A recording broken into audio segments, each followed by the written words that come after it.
Today I will explain the age of gods and men. But before, let me know when and where are you watching this video from. So now, let's start. Before there was history, before cities, kings, or written words, there was only silence and darkness. The ancient Greeks believed everything began in a vast, endless void called chaos. It was not chaos as we imagine it today, not noise or destruction, but a deep, formless emptiness where nothing yet had shape or name. Time had no meaning there. Space had no boundaries. And yet, from this quiet nothingness, everything was waiting to be born. Slowly, almost gently, the first beings emerged. Gaia came first, the earth itself, wide and solid and alive. She was not just land and soil, but a living force, a mother who could feel and think.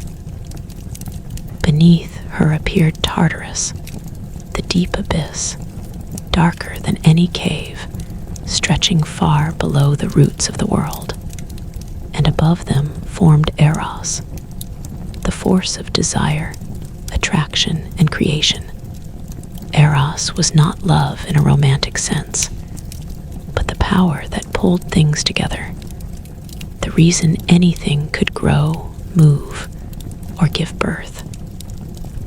From chaos also came Nyx, the night, and Erebus, the darkness. Together they produced light and day, showing that even from darkness, brightness could be born. This idea sat at the heart of Greek mythology, that opposites were forever connected, and creation often came from struggle and contrast. Gaia, the earth, soon brought forth children of her own. She created Uranus, the sky, who stretched himself over her like a vast blue dome, covering her completely. Mountains rose from Gaia's body, and seas spread across her surface. When Uranus joined with Gaia, their union filled the world with powerful beings known as the Titans. They were enormous, ancient, and full of raw strength. Among them were Oceanus, who ruled the great river that circled the world, Hyperion, the light of the heavens, and Cronus, the youngest and most dangerous of them all. But Uranus feared his children. He saw their strength and worried they would one day overthrow him. So he pushed some of Gaia's children, the Cyclopes and the 100-handed Hecaton chairs, deep into Tartarus, imprisoning them in darkness. Gaia felt this pain deeply. She groaned beneath the weight of her trapped children, and her anger grew slowly, like pressure building under the earth. Eventually, Gaia decided something had to change. She created a sharp sickle from stone and asked her Titan sons to rise against their father. Most were too afraid. Only Cronus stepped forward. When Uranus came down to lie with Gaia, Cronus struck, cutting him down and taking his power. Blood fell upon the earth, and from it were born more beings. The Furies, spirits of vengeance, and the giants, symbols of untamed violence. From the sea foam rose Aphrodite, beautiful and calm, a reminder that even brutal acts could give rise to beauty. Cronus became ruler of the universe, and the age of the Titans began. At first, his reign seemed peaceful. He freed his brothers and sisters and took his place as king, ruling alongside his sister wife Rhea. The world settled into a steady rhythm, but fear once again poisoned power. Cronus learned of a prophecy that one of his own children would overthrow him, just as he had overthrown his father. Terrified of losing control, Cronus made a terrible choice. Each time Rhea gave birth, he swallowed the child whole. Hestia, Demeter, Hera, Hades, and Poseidon were all consumed and trapped inside him, alive but powerless. Rhea's grief was endless. She watched her children disappear one by one, unable to stop it. When she became pregnant again, Rhea could not bear it. She turned to Gaia for help. Together, they made a plan. When the child was born, Rhea hid him away on the island of Crete and wrapped a stone in cloth, giving it to Cronus instead. Blind with fear, Cronus swallowed the stone, never realizing he had been deceived. The hidden child was named Zeus. He grew up in secret, raised by nymphs, and fed by the milk of a divine goat. The sounds of clashing shields covered his cries, so Cronus would never hear him. Zeus grew strong, clever, and patient. He watched, he learned, and he waited. When Zeus reached adulthood, the time came. With the help of allies and a clever potion, he forced Cronus to vomit up the children he had swallowed.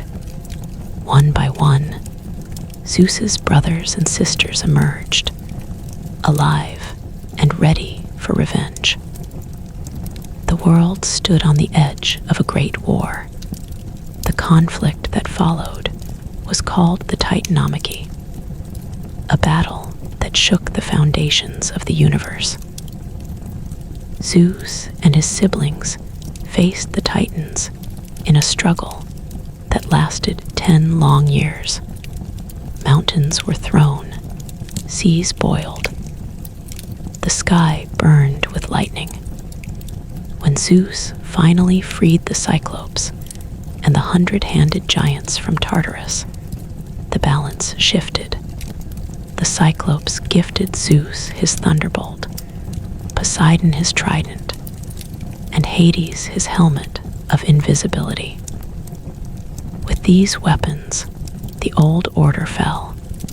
The Titans were defeated and cast into Tartarus, guarded forever. Zeus took the sky, Poseidon the sea, and Hades the underworld. A new age had begun, the age of the Olympian gods.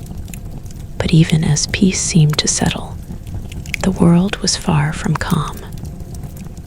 The gods were powerful, emotional, and deeply flawed.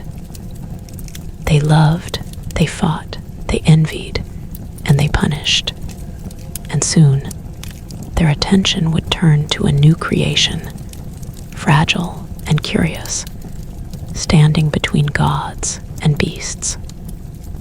Because the age of gods was not yet complete, and the age of men was just beginning to stir. After the great war of the Titans, the universe settled into a new shape. The sky belonged to Zeus, wide and endless, filled with clouds and lightning. The sea rolled under the rule of Poseidon, restless and deep. Beneath everything lay the shadowed realm of Hades, silent and unchanging. The Olympian gods took their seats atop Mount Olympus, a peak so high it pierced the heavens, hidden from mortal eyes by mist and divine will. At first, Zeus ruled with confidence and pride. He believed the worst chaos was behind him. The Titans were imprisoned, order had been restored, and the cosmos finally had a clear ruler. But peace among the gods was fragile. Power did not erase fear, jealousy, or desire. In many ways, the Olympians were more human than they cared to admit. Hera, Zeus's wife and sister, sat beside him as queen of the gods. She was the goddess of marriage and family, but her own marriage was a constant source of pain. Zeus loved freely and recklessly. He fell in love with goddesses, nymphs, and mortal women alike, leaving betrayal scattered across the world. Hera's anger burned quietly at first, then loudly, often falling not on Zeus, but on those he loved. Poseidon, lord of the sea, was proud and easily offended. His temper could calm the waters or shatter coastlines with storms. He wanted respect equal to Zeus's, and when he felt ignored, the oceans answered with rage. Hades, ruler of the underworld, remained distant. He did not seek worship or love. His realm was quiet, orderly, and final. Though feared, he was not cruel by nature. He simply governed what all beings would eventually face. Other gods filled Olympus with noise and movement. Athena, born from Zeus's own head, was the goddess of wisdom and strategy, calm where others were reckless. Ares, god of war, thrived on bloodshed and chaos, a sharp contrast to Athena's disciplined mind. Apollo brought light, music, prophecy, and healing. Artemis guarded the wild and the hunt, forever young and fiercely independent. Aphrodite, born of sea foam, carried beauty and desire wherever she went, often leaving confusion behind her. Yet for all their power, the gods were restless. Immortal life stretched endlessly, and they sought meaning in action. It was then that the idea of creating mortal beings began to take shape. Some myths say it was Prometheus, a titan who had fought on Zeus's side, who shaped the first humans from clay. He molded them carefully, giving them upright posture and curious eyes, unlike the animals that walked on all fours. Athena breathed life into them, and they stood, fragile but aware, staring into a world far larger than themselves. Humans were weak compared to gods. They aged, they bled, they died, but they possessed something the gods found fascinating: struggle. Every choice mattered to them because time was limited. Their joy was sharper. Their pain was deeper. Zeus allowed humans to exist, but he did not yet fully trust them. Prometheus, however, grew fond of his creations. He watched humans shiver in the cold, fear the dark, and struggle to survive. The gods kept fire for themselves, a sacred force that represented knowledge, power, and civilization. Without it, humans lived like animals, helpless against nature. Against Zeus's command, Prometheus stole fire from Olympus. He hid it in a hollow reed and carried it down to earth, placing it into human hands. Fire changed everything. Humans cooked food, forged tools, warmed their homes, and gathered together at night to share stories. Civilization began with that stolen flame. Zeus's anger was swift and terrible. He saw Prometheus's act not as kindness, but as rebellion. To punish the Titan, Zeus chained him to a remote mountain.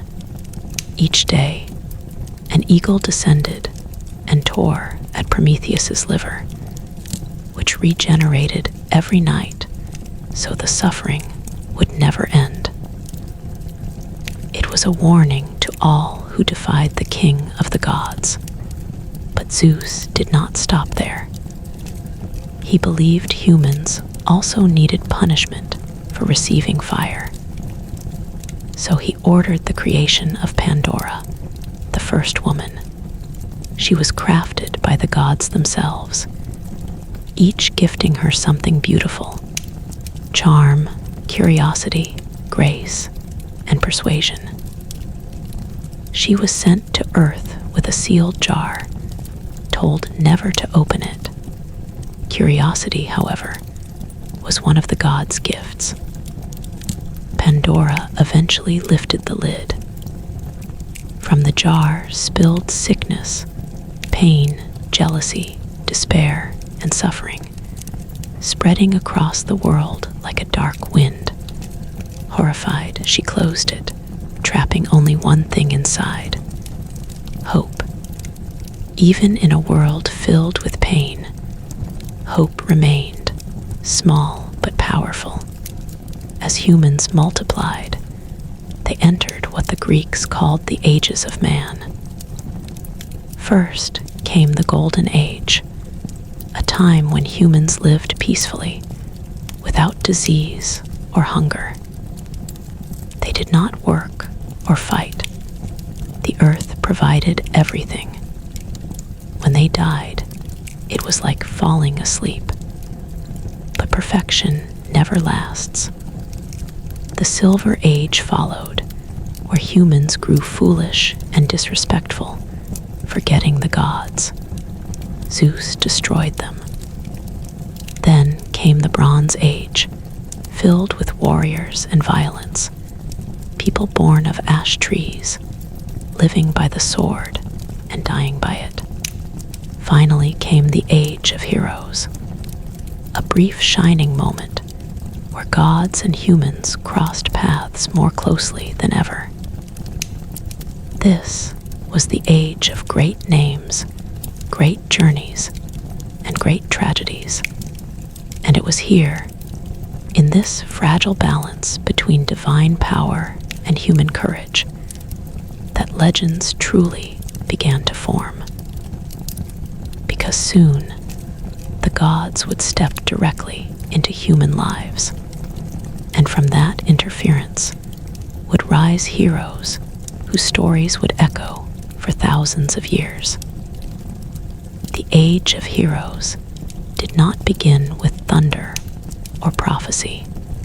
It began quietly, with the gods watching humanity more closely than ever before. Humans had grown numerous now. They built villages, then cities. They prayed, argued, loved, and feared the same questions the gods themselves once had. And the gods, looking down from Olympus, could not resist becoming involved. Zeus, in particular, was fascinated by mortals. Their short lives burned brightly, and he often stepped into their world, sometimes as a protector, sometimes as a test, and sometimes as a tempter. From his many unions with mortal women were born children who were not fully human and not fully divine. These were the demigods, heroes marked by destiny the moment they were born. One of the earliest and greatest of these heroes was Perseus. His story began with fear cruelty. King Acrisius of Argos was told by an oracle that his grandson would one day kill him. Terrified, he locked his daughter Danae away in a bronze chamber so she could never bear a child. But no prison could stop a god. Zeus entered the chamber as a shower of golden light, and Danae became pregnant. When Perseus was born, Acrisius refused to kill the child directly, fearing the gods. Instead, he sealed Danae and her baby in a wooden chest and cast them into the sea, trusting fate to finish the job. The waves carried them far from Argos, but they did not drown. They were rescued by a fisherman on a distant island, where Perseus grew into a strong and curious young man. Trouble followed him. A cruel king desired Danae and saw Perseus as an obstacle. To remove him, the king sent Perseus on what seemed an impossible quest: to kill Medusa, a monster so terrifying that anyone who looked directly at her turned to stone. Medusa had once been beautiful, but the gods had cursed her, twisting her hair into living snakes. The gods, however, had plans of their own. Athena gave Perseus a polished shield to use as a mirror. Hermes gave him winged sandals. Hades lent him a helmet of invisibility. With divine help and careful steps, Perseus faced Medusa without meeting her gaze. When he struck, her head fell, and from her blood sprang new creatures, proof that even monsters carried strange power. Perseus returned a hero. He saved a princess, defeated his enemies, and unknowingly fulfilled the prophecy by accidentally killing his grandfather years later. Fate, the Greeks believed, always found its way. Another hero's story began not with cleverness, but with suffering. Heracles, known later as Hercules, was born from Zeus and a mortal woman named Alcmene. Hera's jealousy burned hotter than ever. She could not punish Zeus, so she turned her anger on the child. From birth, Heracles was tested.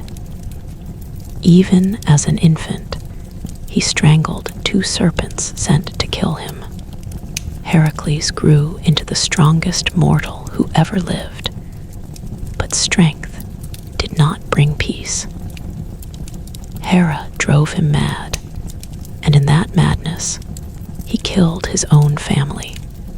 When clarity returned, Heracles was broken by guilt. Seeking redemption, he begged the gods for punishment. They answered with the 12 labors. Each labor pushed him beyond human limits. He killed the Nemean lion, whose skin could not be pierced.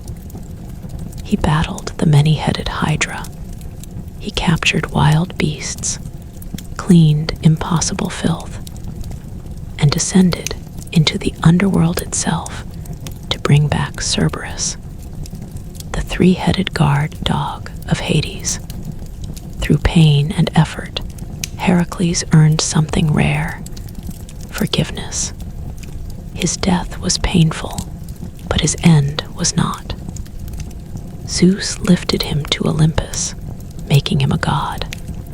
For the first time, a mortal had fully crossed into immortality, proving that suffering and effort could raise even humans to divine heights. But not all heroes were defined by strength. Some were shaped by intelligence and endurance. One such man was Theseus, the hero of Athens. He volunteered to face the Minotaur, a beast trapped in a twisting labyrinth beneath the island of Crete. Half man, half bull, the Minotaur fed on human sacrifices sent each year. With the help of Ariadne, who gave him a simple thread, Theseus entered the maze. He killed the monster and followed the thread back to freedom. The lesson was clear. Cleverness could defeat even the greatest terror.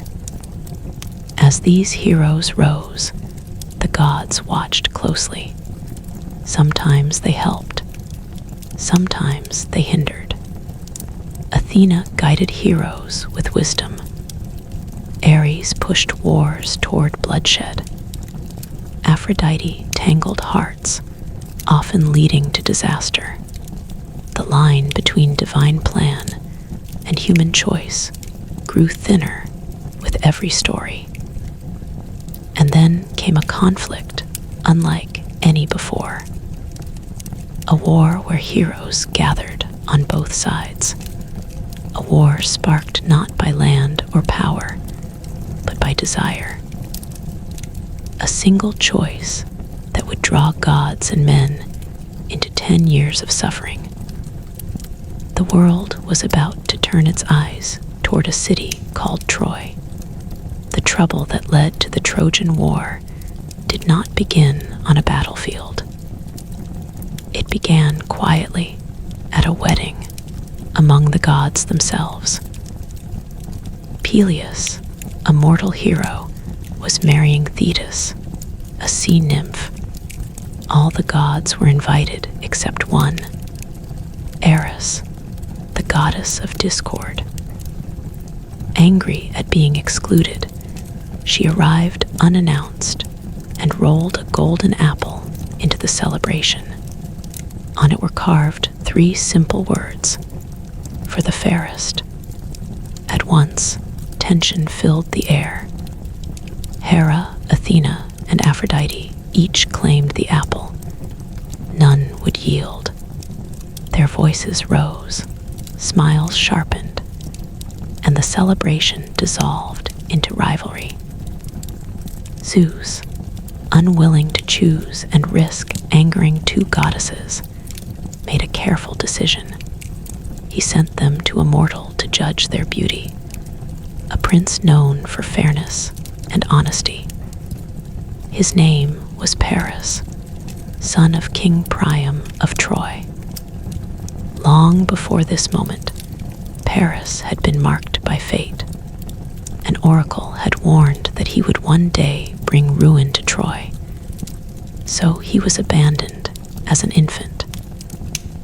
But he survived, raised by shepherds, unaware of his royal blood. Now, unknowingly, he was about to decide the fate of nations. The 3 goddesses approached Paris, and each offered him a bribe. Hera promised power and kingship over vast lands. Athena offered wisdom and victory in war. Aphrodite offered him the love of the most beautiful woman in the world. Paris chose Aphrodite. That woman was Helen, queen of Sparta, already married to King Menelaus. Guided by Aphrodite, Paris traveled to Sparta and was welcomed as a guest. But hospitality meant little to desire. Paris and Helen fell into a powerful attraction, and when Paris left, Helen went with him to Troy.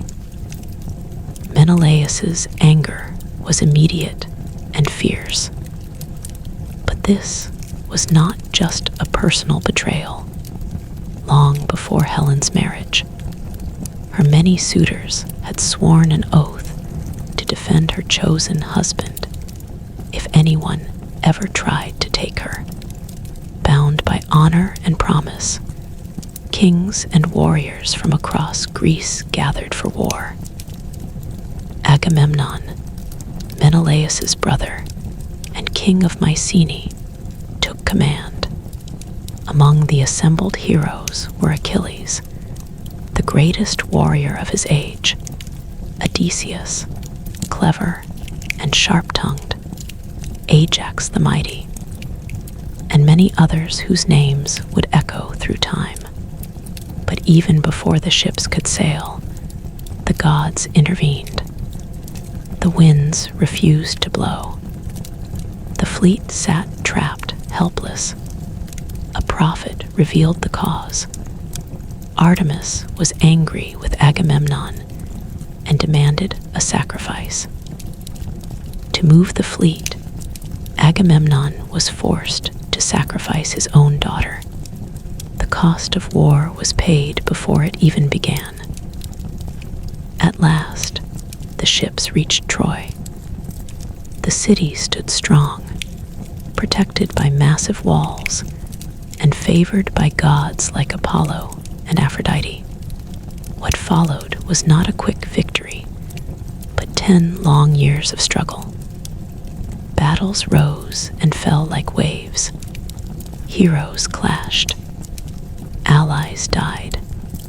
And the gods took sides, turning the war into a divine chessboard. Achilles fought like a force of nature, unstoppable and terrifying. His rage decided battles, but his pride often held him back. When Agamemnon insulted him, Achilles withdrew from the fight, and without him, the Greeks suffered heavy losses. The Trojans found hope in Hector, Troy's greatest defender. He fought not for glory, but for his city and family. His farewell to his wife Andromache and his infant son became one of the most human moments of the war, filled with fear and quiet love. The gods watched, argued, and interfered. Athena guided Greek spears. Apollo shielded Trojan warriors. Zeus tried to maintain balance, but even he struggled to control the chaos. The war dragged on, draining both sides. Heroes fell. Patroclus, Achilles' closest friend, entered battle wearing Achilles' armor and was killed by Hector. Grief turned Achilles' rage into something darker. He returned to the battlefield, unstoppable. Their duel was brutal and final. Achilles killed Hector and dishonored his body, dragging it behind his chariot. Even the gods were disturbed. Eventually, Achilles returned Hector's body to Priam, showing that even in war, compassion could still exist. But Troy did not fall yet. The city endured, protected by fate and walls. The war would not be decided by strength alone. It would require deception, patience, and a final terrible choice. And as the fighting slowed and hope thinned, one man began to imagine a plan that would change everything. As the 10th year of the Trojan War approached, exhaustion hung over both armies like a heavy fog. The ground around Troy was scarred by countless battles. Graves filled the plains. Heroes who once dreamed of glory now longed only for the war to end. The gods themselves seemed weary, their arguments repeating without resolution. Strength had failed, courage had failed, and still Troy stood. It was Odysseus, king of Ithaca, who finally spoke the idea that would end the war. He was not the strongest or the fastest, but his mind moved where swords could not. He proposed a trick so simple and so bold that it bordered on madness. The Greeks would pretend to abandon the war. They would leave behind a massive wooden horse as an offering to the gods, a sign of surrender. Inside the horse, hidden in darkness, would wait a small group of warriors. The plan was dangerous. If the Trojans saw through it, the men inside would die trapped. If they did not, Troy itself would fall from within. With nothing left to lose, the Greeks agreed. They built the horse tall as a hill, its wooden sides smooth and silent. When it was finished, selected warriors climbed inside. Odysseus was among them. The rest of the army burned their camps and sailed away, hiding behind a nearby island. When morning came, the Trojans stood in disbelief. The enemy was gone. Their beaches were empty. At the gates of their city stood the horse, towering and still. Some believed it was a gift to Athena. Others felt unease. Laocoon, a Trojan priest, warned them not to trust it. He hurled a spear into the horse's side. It struck deep, and for a moment, a hollow echo rang out. But fate intervened. 2 sea serpents rose from the waves and crushed Laocoon and his sons. The Trojans saw this as a punishment from the gods. Fear turned to belief. The horse was dragged inside the city. That night, Troy celebrated. Wine flowed. Guards slept. The city believed the war was over. Under the cover of darkness, the Greek warriors slipped from the horse. They opened the gates. The army returned. Fire spread through the city. Screams echoed through streets that had stood for generations. Troy fell in a single night. Priam was killed at his own altar. Hector's family was destroyed.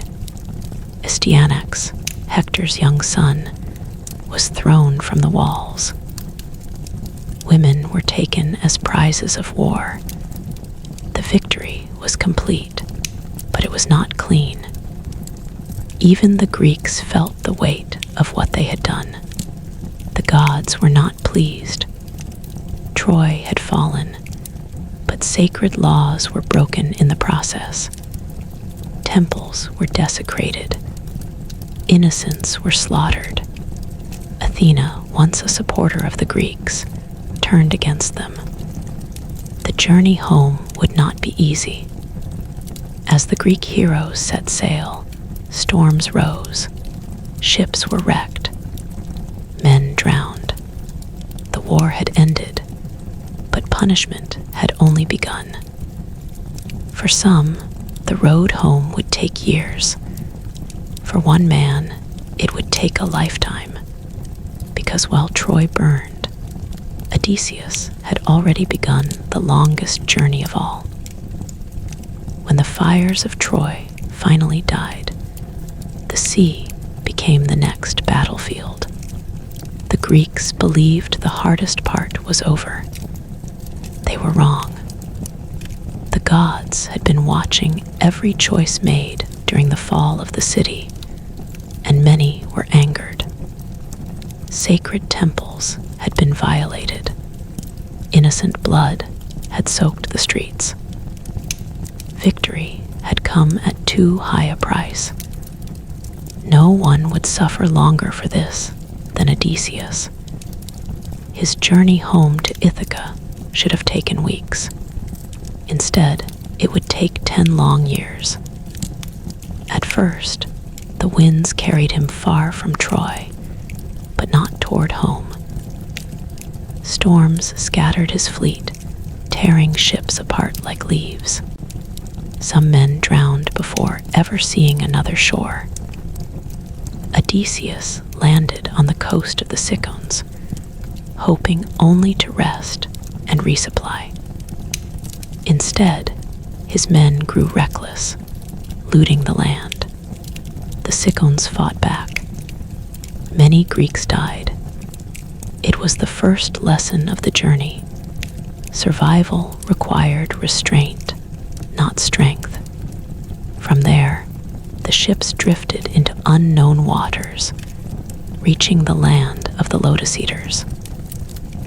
The people there offered Odysseus's men a strange fruit, sweet and soft.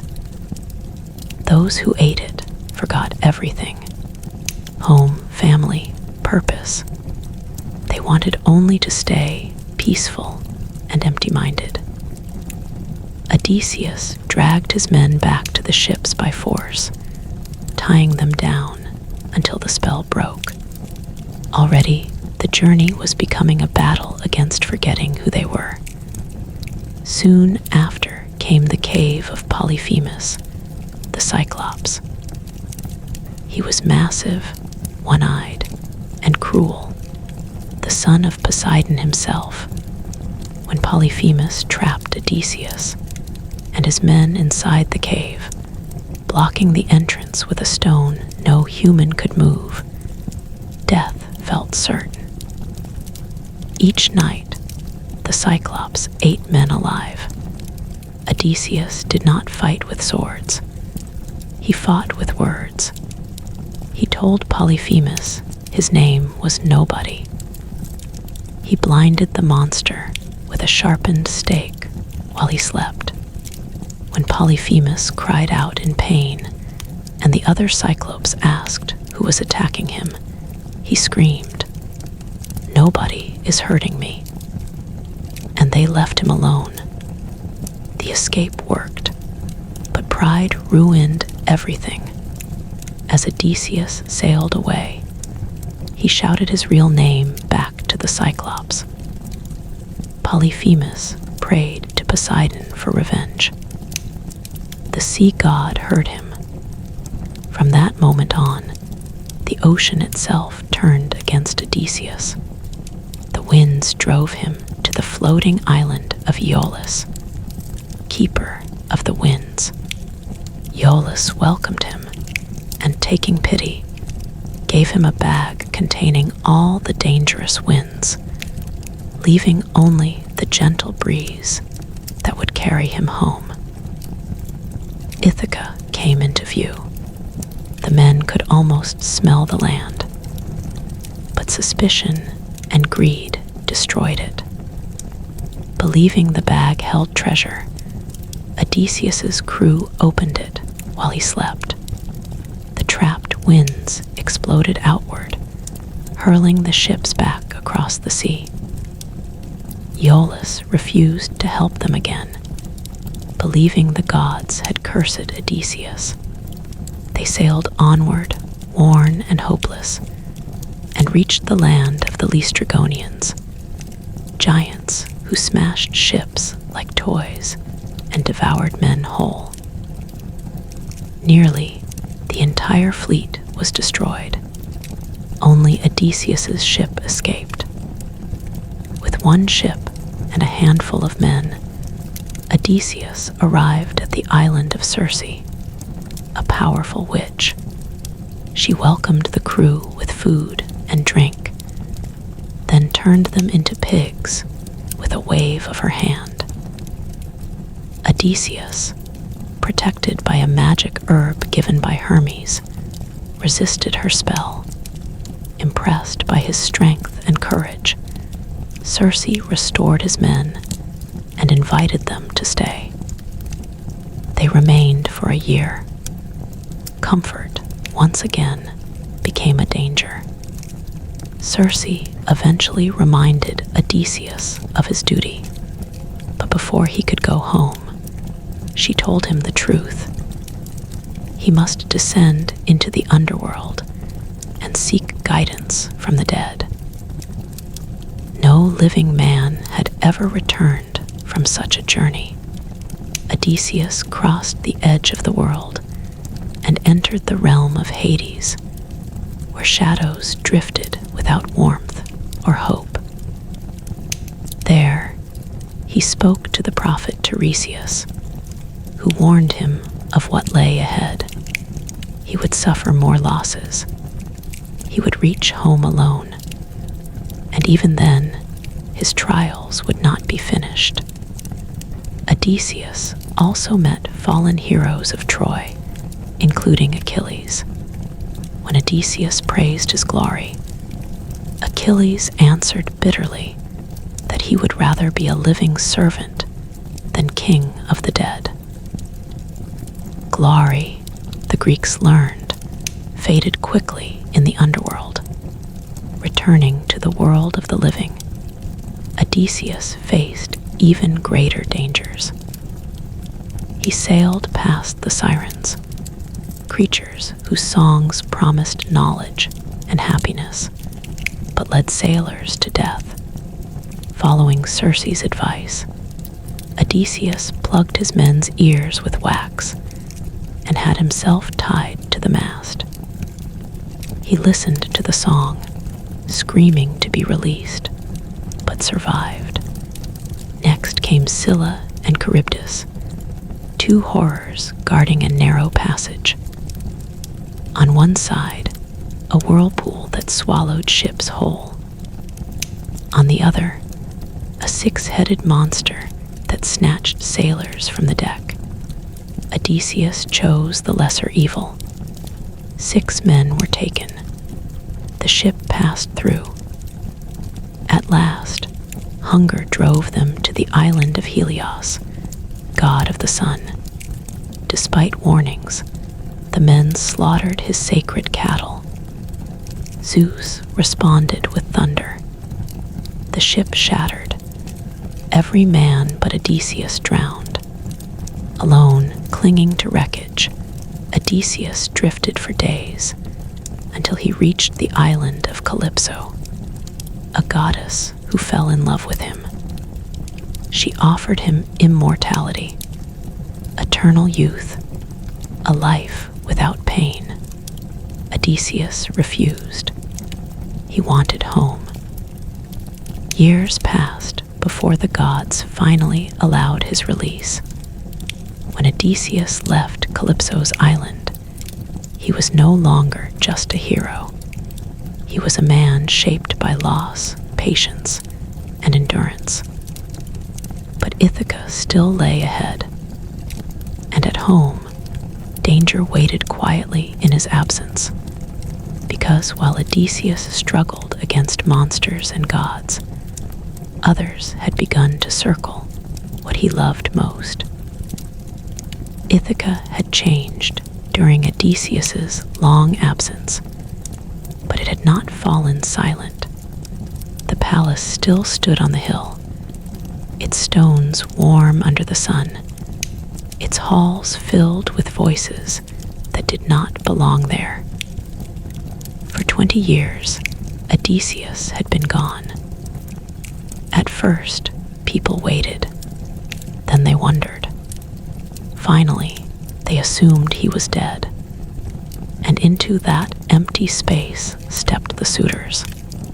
They came from across the islands and nearby lands, young nobles and minor kings, all with the same goal: to marry Penelope, Odysseus's wife, and claim his throne.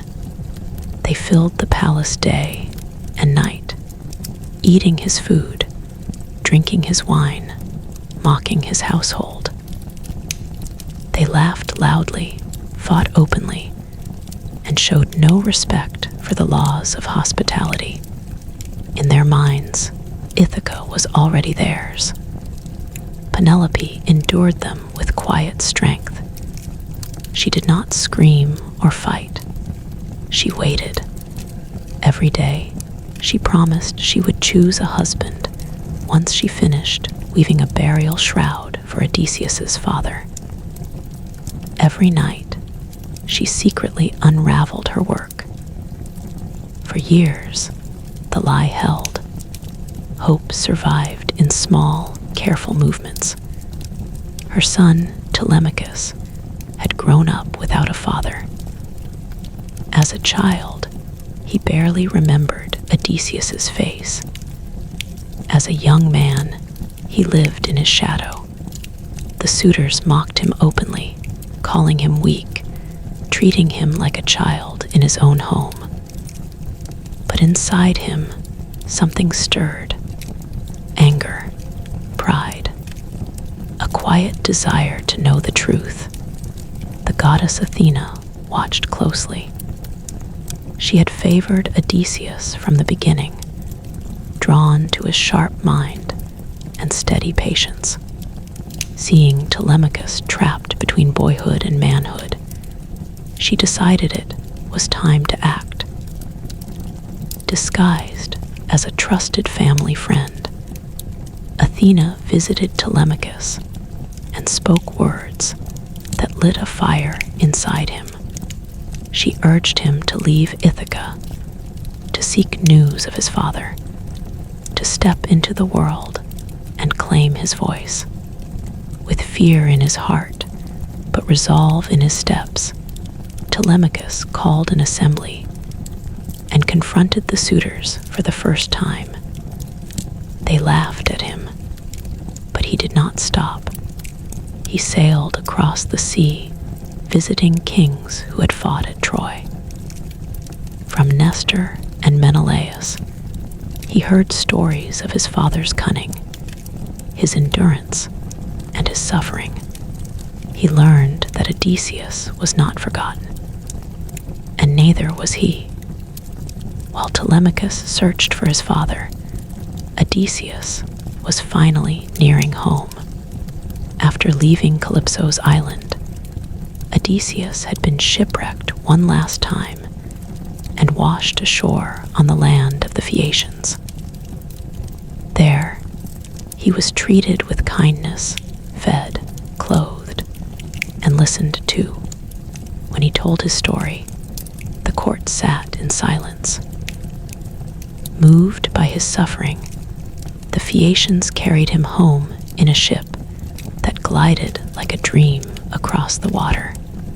Odysseus arrived in Ithaca while he slept. When he awoke, he did not recognize his homeland. Athena had disguised the land itself, hiding familiar paths and hills. When she appeared to him, revealing the truth, Odysseus did not rush home. He listened. He planned. He understood that brute strength would not save him now.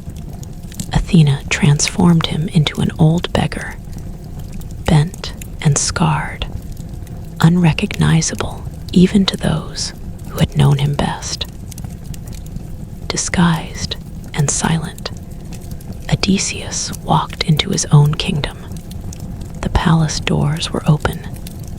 Inside, the suitors feasted.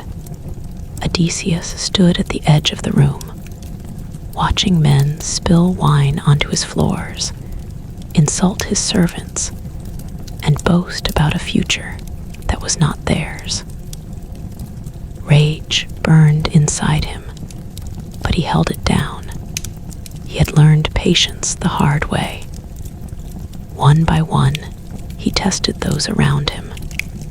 Some servants were loyal, still honoring his name in whispers. Others had turned against him. He noted every detail, every face, every betrayal. Only one creature recognized him instantly. Argus, his old hunting dog, lay forgotten on a pile of ash outside the palace. Old, sick, and barely able to move, Argus lifted his head as Odysseus passed. His tail gave a weak wag. His eyes softened. He knew his master had returned. Odysseus did not stop. He did not speak, but a tear fell. Argus died moments later, having waited 20 years for that one final moment. Inside the palace, Penelope listened to the beggar's stories. Something in his voice unsettled her. He spoke of Odysseus with a detail and warmth that cut too close to memory. Still, she did not believe. Hope was dangerous. She had learned that lesson too well. Meanwhile, Telemachus returned to Ithaca in secret. Father and son met quietly, away from the palace, away from listening ears. When Athena lifted the disguise, recognition struck like lightning. Tears followed. For the first time, they stood together as men, not stories. But there was no time to celebrate. The suitors were growing impatient. Penelope announced a final test. She would marry the man who could string Odysseus's great bow and shoot an arrow cleanly through 12 axe heads lined in a row. It was a challenge only Odysseus himself had ever completed. The suitors laughed, confident, drunk. They had no idea what they had agreed to. And as the bow was carried into the hall and the old beggar stepped forward, the air in the palace began to change. The great hall of Ithaca fell into a strange, uneasy quiet as the bow of Odysseus was brought forward. It was a weapon unlike any other, heavy, polished by years of use, its wood darkened by time and memory. Many of the suitors had mocked the challenge when Penelope announced it, confident in their youth and strength. But now, standing before the bow, their laughter faded. One by one, they tried. Muscles strained, faces reddened, sweat fell onto the stone floor. Some twisted the bow in anger. Some blamed bad luck. Some laughed it off to hide their fear. None could bend it even slightly. With every failure, the mood in the hall shifted.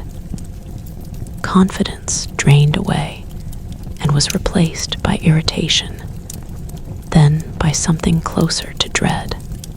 The beggar stood quietly at the edge of the room, leaning on his staff, watching with calm eyes that missed nothing. When the last suitor failed, Odysseus finally spoke, his voice low and rough, asking for a chance.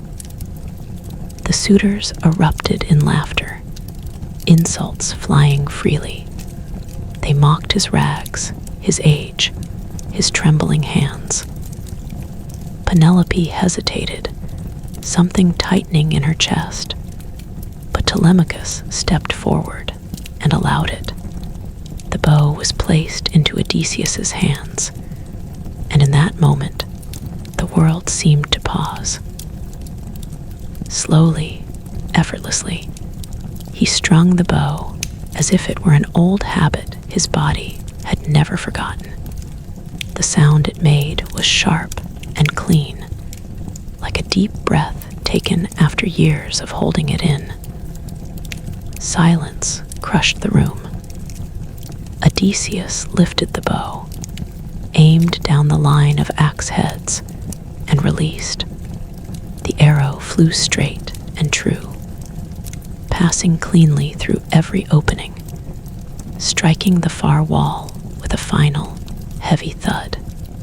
Before the suitors could speak, before fear could turn to action, Odysseus stood tall. Athena lifted his disguise. The beggar vanished, and the king returned.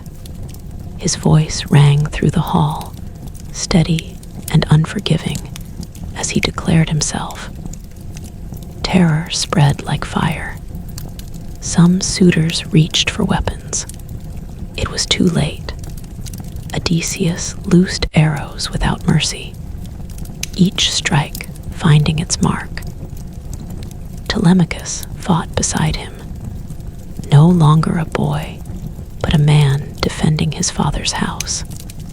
Loyal servants joined them, locking the doors, sealing the fate of those inside. The hall that once echoed with laughter filled with screams, then silence. Blood stained the floor where wine had spilled for years.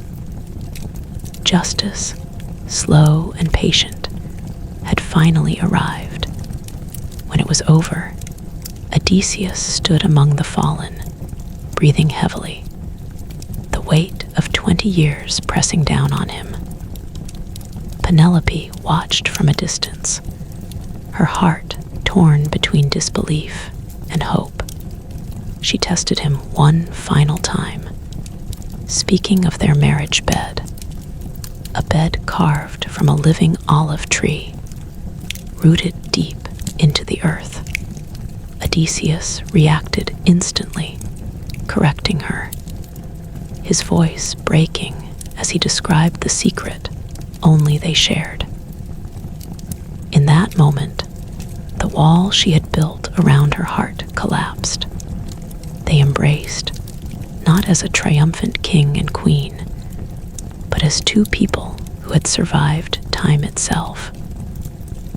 Dawn crept over Ithaca, soft and pale, as peace finally settled into the palace. Yet even as the blood dried and the dead were carried away, the gods were still watching. Vengeance had a way of calling for more vengeance, and the story of gods and men was far from finished. Because beyond Ithaca, beyond the quiet hills and waking seas, new conflicts were already stirring, waiting for the next age to begin. Peace in Ithaca did not arrive as cleanly as the sunrise suggested. Blood once spilled has a memory, and in the world of Greek mythology, no action ever ended in isolation. When Odysseus reclaimed his throne, the island breathed again, but the families of the slain suitors cried out for justice. Fathers and brothers gathered weapons, grief sharpening their anger. Another war seemed inevitable, one born not of gods or prophecy, but of wounded pride and loss. Odysseus prepared himself for yet another battle, armor heavy on his shoulders. The weariness of a lifetime settled deep in his bones. But this time, Athena intervened. She descended between the two sides, her presence freezing every raised arm. Zeus himself ordered peace. Enough blood had been spilled. The cycle had to stop. The families of the suitors were silenced by divine command, and Ithaca was allowed to heal. For Odysseus, the long storm was finally over.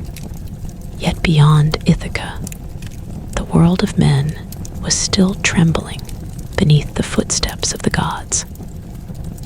Far away, other heroes were facing their own reckonings.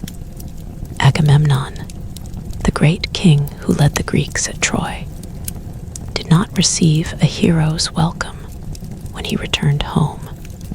His wife, Clytemnestra, had never forgiven him for sacrificing their daughter to appease the gods before the war. While he was gone, her anger hardened into resolve. When Agamemnon stepped into his palace, victorious and proud, she struck him down, killing him in his bath. Power changed hands again, not through battle, but betrayal. This act of vengeance did not bring peace. It poisoned the next generation. Their son, Orestes, grew up haunted by his father's murder.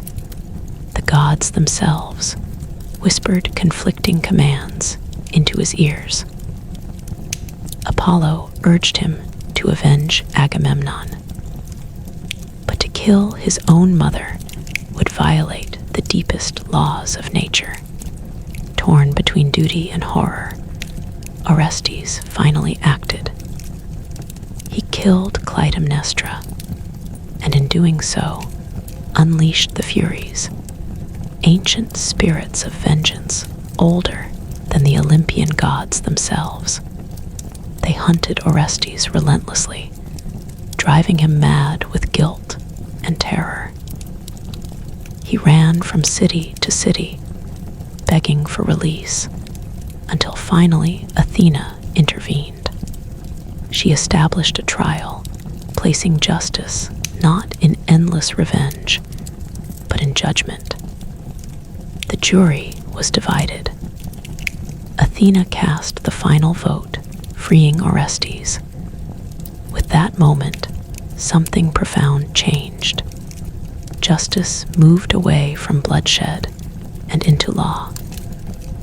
The age of blind vengeance began to fade, but the gods were not retreating. They were simply changing how they touched the world. In Thebes, another tragic line unfolded. King Oedipus had once saved the city by solving the riddle of the Sphinx, rising from nothing to greatness.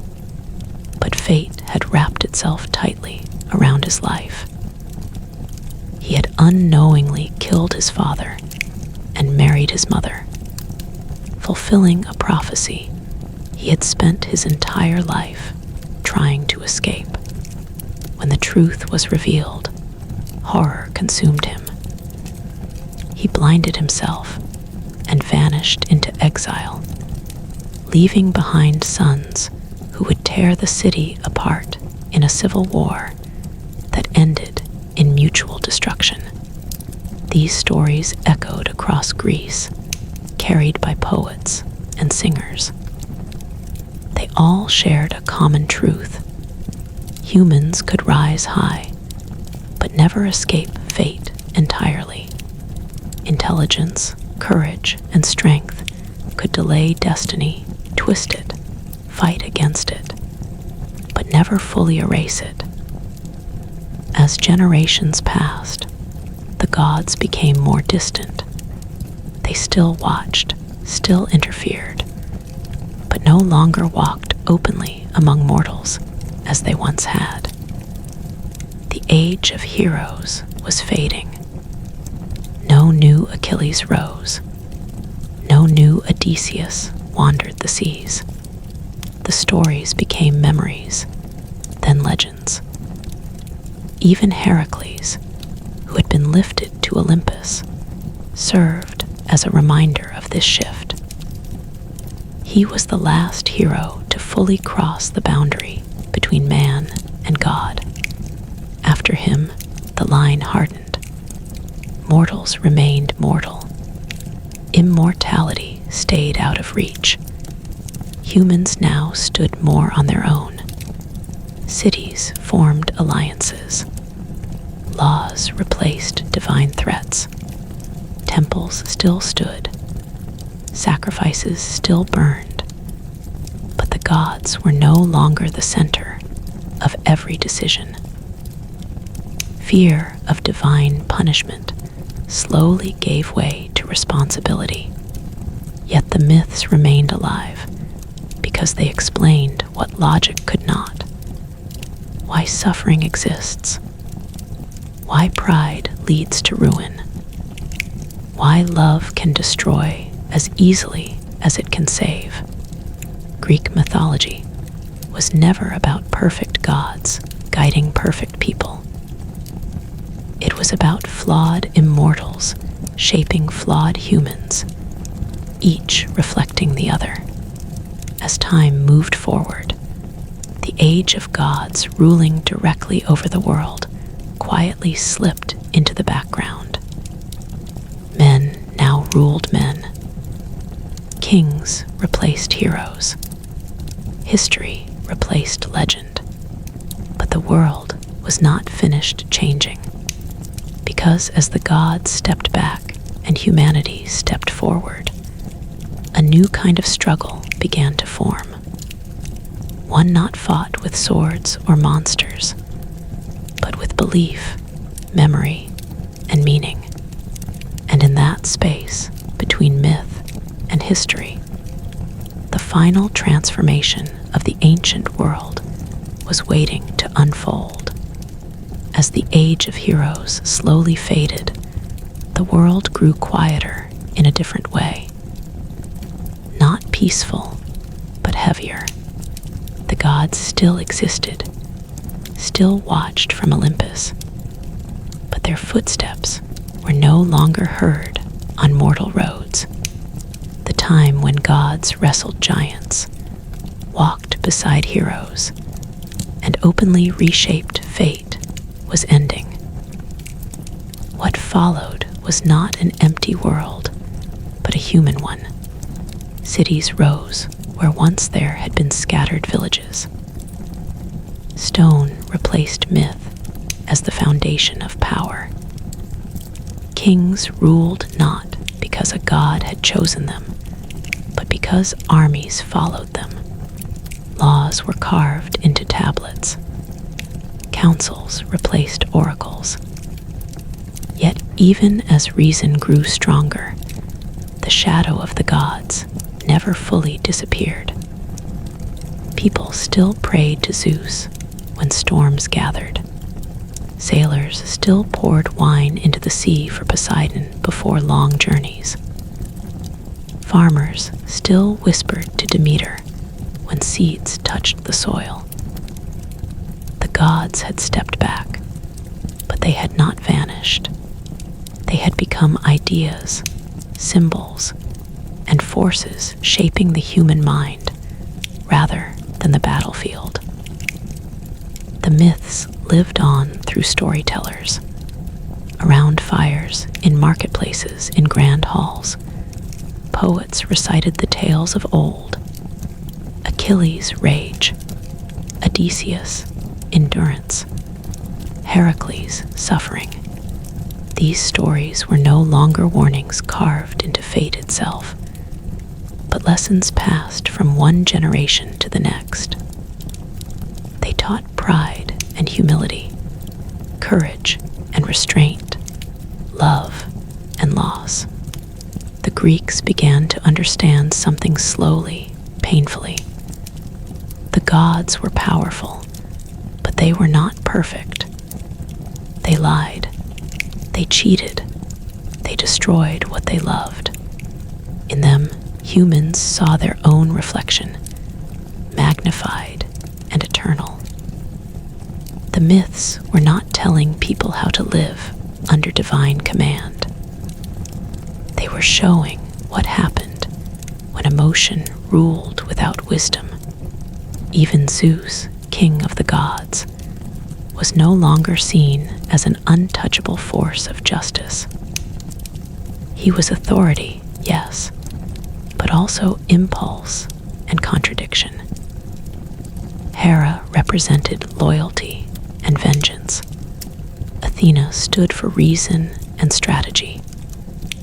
Ares embodied violence without thought. Aphrodite, desire without control. The gods became mirrors of human nature, not masters above it. And slowly, humans began to look inward instead of upward. Philosophers questioned the old stories. Thinkers asked whether fate truly ruled all things, or whether choice mattered more. Was suffering punishment, or simply part of existence? Could justice exist without revenge? These questions did not erase the gods, but they reshaped how people understood them. The myths adapted. They were no longer just sacred truth. They became meaning. Temples remained, but so did schools. sacrifices burned, but debates filled the air. Greece entered an age where the mind became as important as the sword, where stories were preserved not because they frightened people, but because they explained them. The age of gods had given the world its shape. The age of heroes had given it courage. Now, the age of men was defining its own voice. Yet even as centuries passed, the old stories refused to die. They traveled beyond Greece, carried by traders, soldiers, and scholars. Rome adopted them, renaming the gods, but keeping their souls intact. Later still, artists painted them, writers reimagined them, thinkers argued with them, because these myths were never only about the past.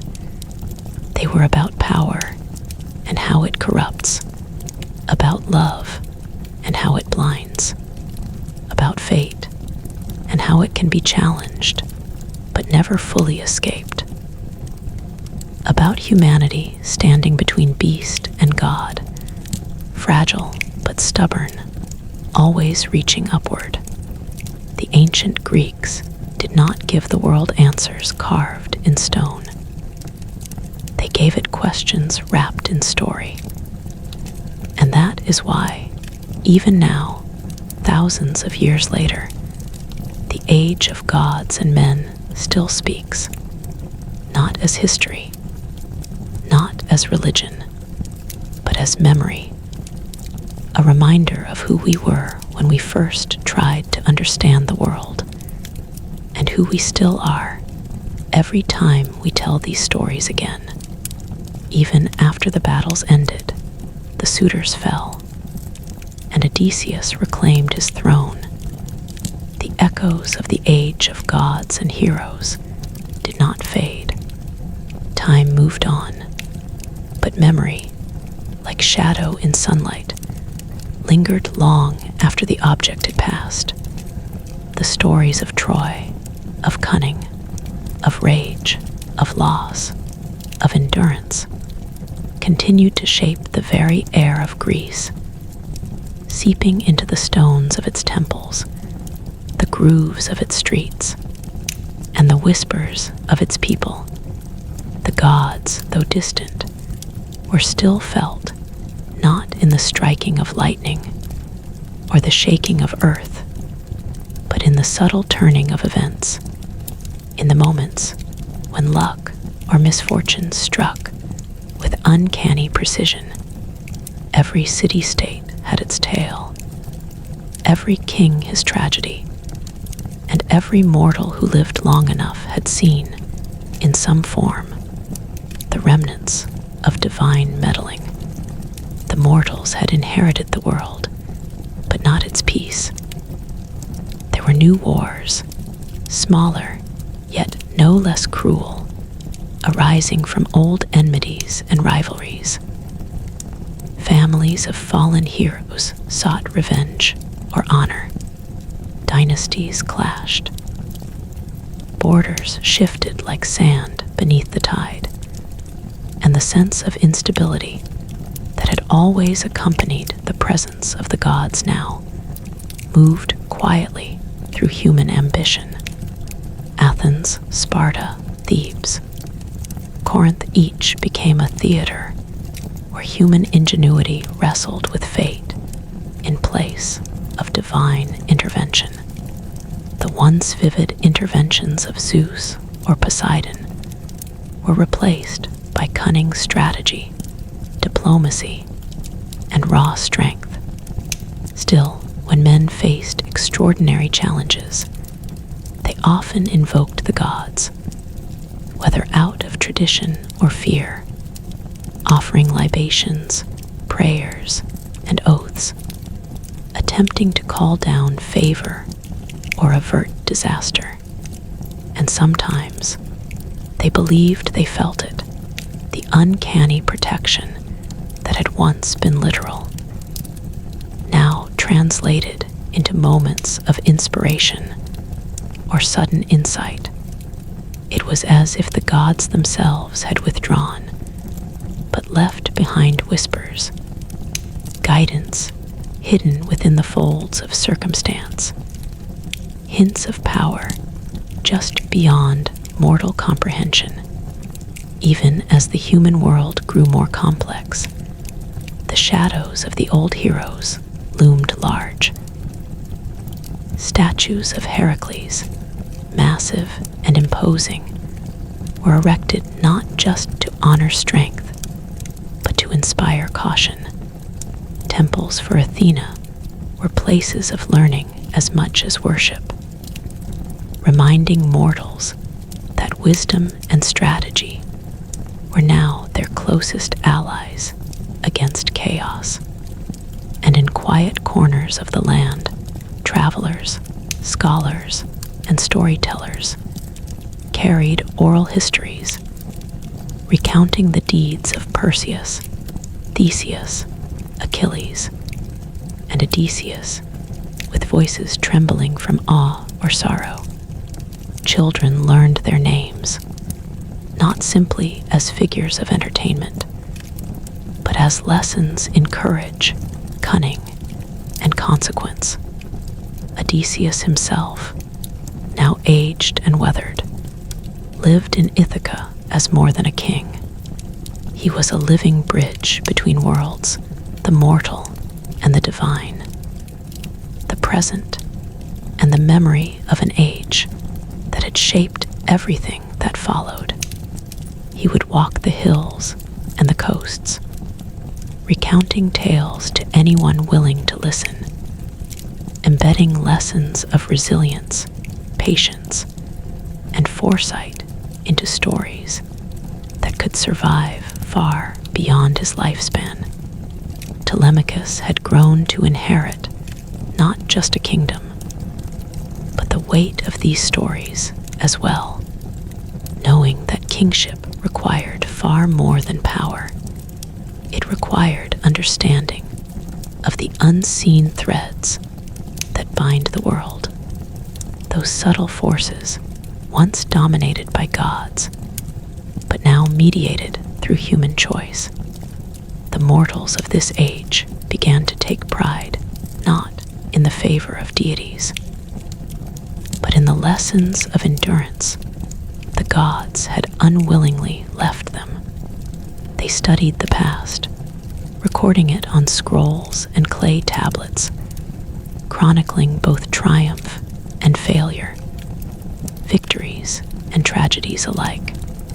They saw that while divine anger or favor might have driven events once, now it was human action, ambition, and folly that determined the shape of kingdoms, the rise and fall of dynasties, and the fate of cities. And yet, even with this understanding, there remained a certain awe of the ancient ways, the age of gods and men, when the sky itself could interfere in mortal affairs, when monsters could rise from blood and heroes could wrestle with destiny as easily as with a spear. Some mortals attempted to emulate the deeds of the great heroes. Young warriors sought fame by recreating feats of strength. Oracles still whispered, now more like riddles than commands, and ambitious rulers interpreted them to justify wars or conquest. Philosophers and thinkers debated morality, virtue, and the essence of justice, framing the questions the gods had once posed through blood, terror, and spectacle. Even as understanding grew, there was always the lingering sense that humans were never fully free. The weight of myth, of legacy, of lessons etched into memory by divine and heroic deeds alike, bore down invisibly on every choice. It taught caution, inspired courage, and reminded mortals that history is a living thing, shaped not just by what happens, but by how it is remembered. And as the centuries stretched, stories became layered. The same tale of Troy could be told from many perspectives. The suffering of women, the hubris of kings, the wisdom of advisors, the cunning of heroes. Each retelling altered the story slightly, reflecting the values and fears of those who told it. The myths were no longer simply religious. They became cultural, moral, and even psychological maps for human behavior. They explained why people acted as they did, warned of the dangers of pride and desire, and celebrated ingenuity and resilience. Yet, even as humanity adapted, the world remained unpredictable. Earthquakes shattered cities, famines struck without reason, and strange omens appeared in the skies. The mortals interpreted these signs in light of the old myths, assigning meaning to events that no longer bore direct divine influence. The gods, for their part, remained distant observers, rarely intervening. Yet their presence was felt in every fearful glance at a stormy horizon, in every hesitant step across dangerous terrain, in every whisper of prayer before battle. The boundary between divine and mortal had shifted, but it had not disappeared. And so, the age of men fully emerged, not as a replacement for the gods, but as a continuation of their legacy. Humanity inherited the courage, cunning, and endurance once tested by divine and monstrous forces. Learning to wield it without guidance, the earth became both playground and battlefield, history shaped by choices. And yet the myths lingered, breathing quietly in every act of bravery or folly. The age of gods and men had ended in spectacle and blood, but its memory endured, hidden in stories, songs, and hearts, echoing the eternal truth that even when gods step back, their world and their lessons remain alive, shaping the lives of mortals who dare to walk among their shadows. And in the quiet moments, when the wind moves through the olive trees, or the waves break gently on rocky shores, the echoes of those ancient voices can still be heard, reminding the living that history is never truly gone, and that the dance between divine power and human will, once so vivid and terrifying, continues in spirit through the ages, shaping every heart that listens and every mind that dares to remember, even as the world of men rose from the shadows of gods and heroes. The echoes of their age never truly faded. Across the lands of Greece and beyond, people still lived in the subtle tension between fate and free will, between ambition and restraint, between the memory of the divine and the demands of their mortal lives. The great cities Athens, Sparta, Corinth, and Thebes grew into centers of politics, philosophy, and art. Yet every stone, every altar, every scroll bore silent witness to the deeds of a time when gods walked openly among men. In Athens, The thinkers asked questions that had once been answered by force or prophecy. Socrates, Plato, and later Aristotle pondered justice, virtue, courage, and the soul, their words shaping the consciousness of generations. They studied the myths of old, not as literal truths, but as mirrors of human experience, reflections of desire, fear, pride, and wisdom. The heroes' stories were dissected, analyzed, and retold with new emphasis. The cunning of Odysseus became a lesson in intellect over brute force. The wrath of Achilles, a warning of how pride and rage could destroy even the strongest. These ancient tales, once lived and bloody, became living teachings, guiding civilizations through moral, political, and ethical landscapes more treacherous than any battlefield.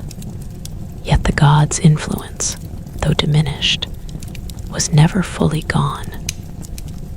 Poseidon's power was felt in every storm at sea. Athena's wisdom seemed present in every strategic council. The silent reminder of divine oversight hung in the background of human endeavor, a cautionary pressure on the hearts of men. And the stories of monsters, Cyclopes, Scylla, Charybdis, sirens, persisted, not as literal threats, but as metaphors for obstacles in life, forces both external and internal that required cunning, patience, and courage to overcome. Children were taught to respect the unknown, to understand that even the cleverest plan could fail without wisdom, foresight, or humility. The age of gods may have ended in the physical sense, but its principles became codified into human culture, shaping morality, law, and the very concept of heroism. Odysseus himself, now old and weathered, stood as a living testament to the intersection of divine and mortal will.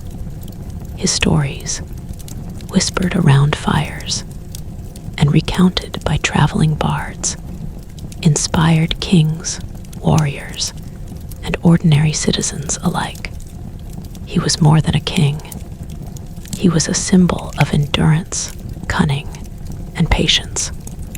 The palace in Ithaca became both a seat of governance and a museum of memory, filled with relics of a heroic past and stories carefully preserved for future generations. Even Telemachus, having grown into his own strength and understanding, became a teacher, reminding all who would listen that wisdom, courage, and restraint were the tools of survival in a world no longer guided by the gods' hands, but still shadowed by their memory. But the mortal world was far from stable. Across the Mediterranean, kingdoms rose and fell with alarming speed.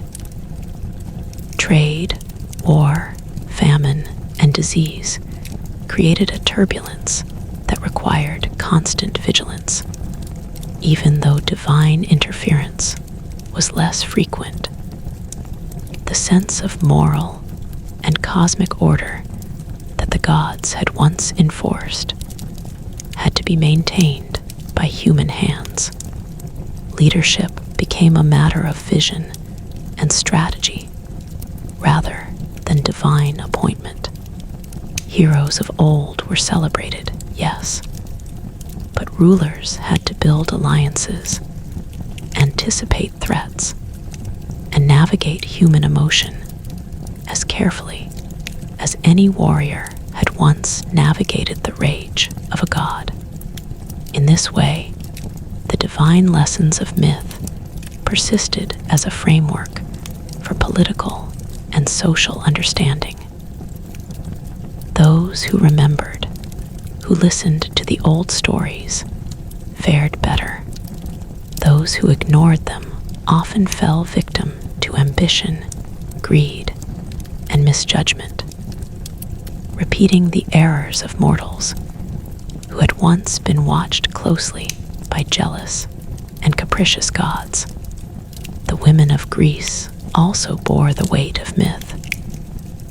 Stories of Penelope, Andromache, Helen, and Clytemnestra became central to cultural understanding of virtue, loyalty, and cunning. They were not merely passive observers in the age of gods and heroes. They shaped destinies, tested loyalties, and often determined the outcomes of wars and political struggles. Penelope's patience, for example, became emblematic of steadfast intelligence. Her weaving and unweaving of the shroud was not just an act of cunning. It was a measure of endurance and emotional intelligence, demonstrating that survival in a world shaped by both gods and men required more than physical strength. It required insight, strategy, and subtlety. These lessons traveled across generations, teaching men and women alike that power was multifaceted and that wisdom could rival force in effectiveness. Even the landscapes bore witness to the old age. Mount Olympus loomed, not as an active throne of the gods, but as a symbol of divine presence and authority. Rivers, mountains, and seas retained stories of battles, disappearances, and divine interventions. And in every place, myths anchored human understanding of the natural world.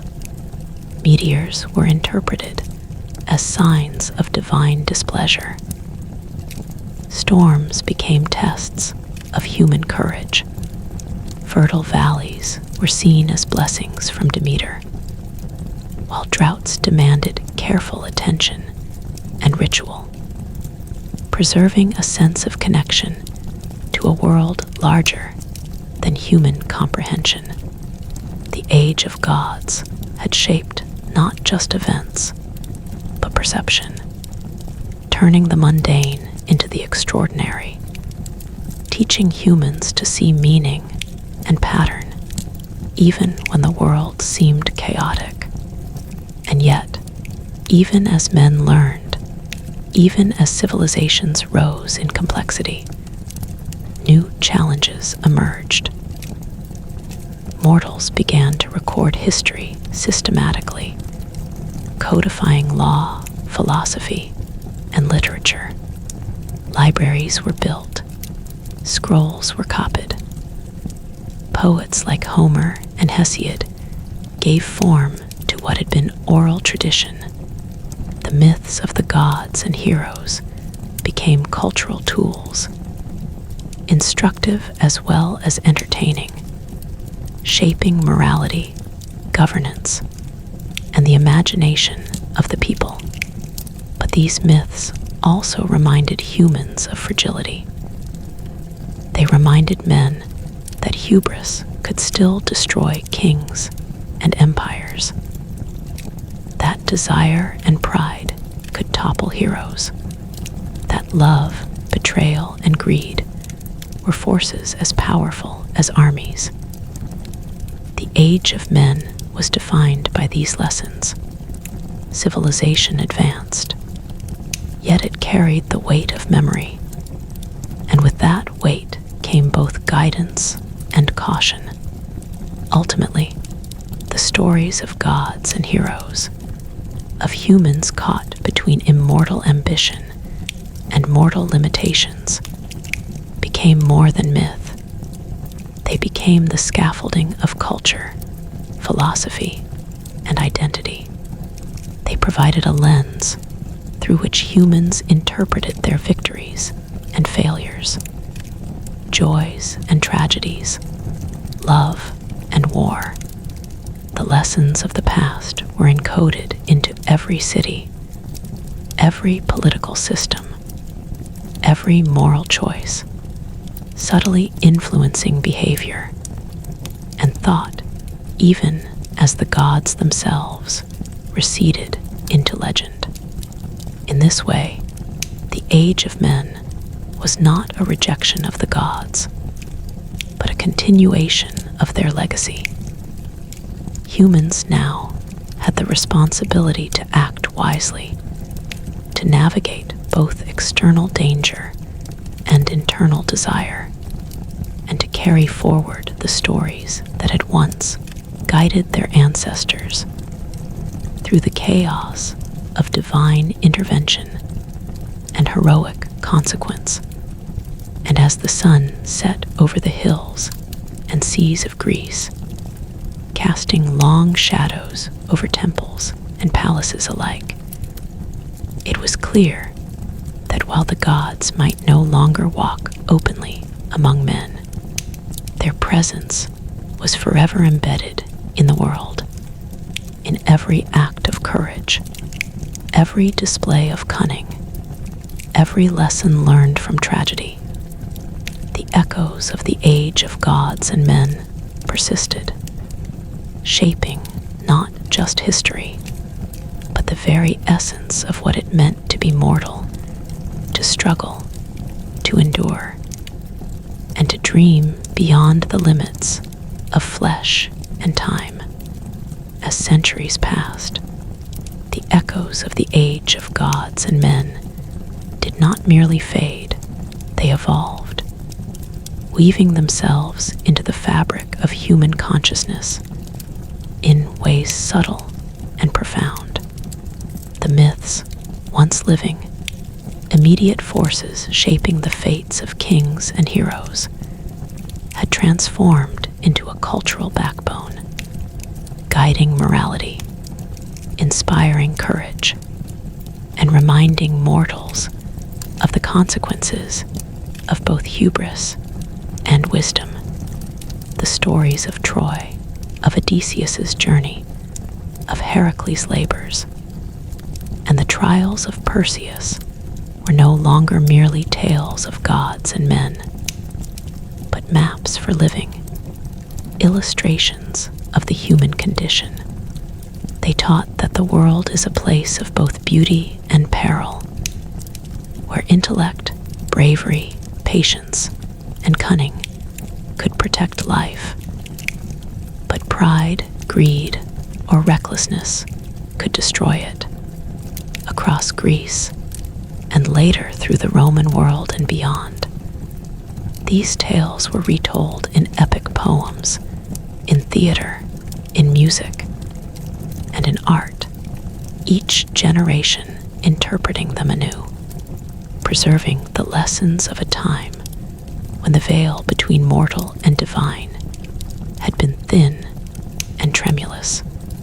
Even as civilization advanced, the moral gravity of the myths remained. Leaders invoked them to justify war or inspire peace. Mothers and fathers recounted them to caution their children. Philosophers dissected them to extract lessons on justice, ethics, and virtue. The gods themselves became symbols, each representing facets of human experience. Zeus, once the commanding and unpredictable king of gods, became the embodiment of authority tempered by reason and law. Athena represented the application of intelligence and foresight. Apollo, the pursuit of knowledge and beauty. Artemis, the protection of the innocent. And Ares, a stark reminder of the destructive potential of uncontrolled violence. The mortals internalized these qualities, striving to emulate the virtues and avoid the flaws the myths made so vividly clear. The age of gods and men was no longer literal, but it existed in every choice, every action, every conflict and resolution. Humanity had inherited a world shaped by divine hands, but the responsibility for its continuation and survival now rested entirely with mortal beings. Odysseus' story, in particular, became the paradigm of human endurance and ingenuity. It was a narrative that could be told endlessly without growing stale, because it contained the eternal struggle between desire, morality, intelligence, and fate. Scholars and poets alike marveled at the depth of his character. A man neither invincible nor perfect, but clever, patient, and resilient against forces beyond his control. He embodied a truth every human would come to understand. Life's greatest challenges are often not conquered by strength alone, but by strategy, cunning, and the ability to endure suffering without surrendering hope. His return to Ithaca, after years of wandering, became a mythic symbol of homecoming, of patience rewarded, of justice restored. And yet, even in triumph, the story reminded listeners that no victory is ever without cost. The journey reshapes the traveler, the battles leave scars, and the world does not pause to honor the pain endured along the way. But myths were not merely about heroes. They also carried the subtle, haunting weight of mortality.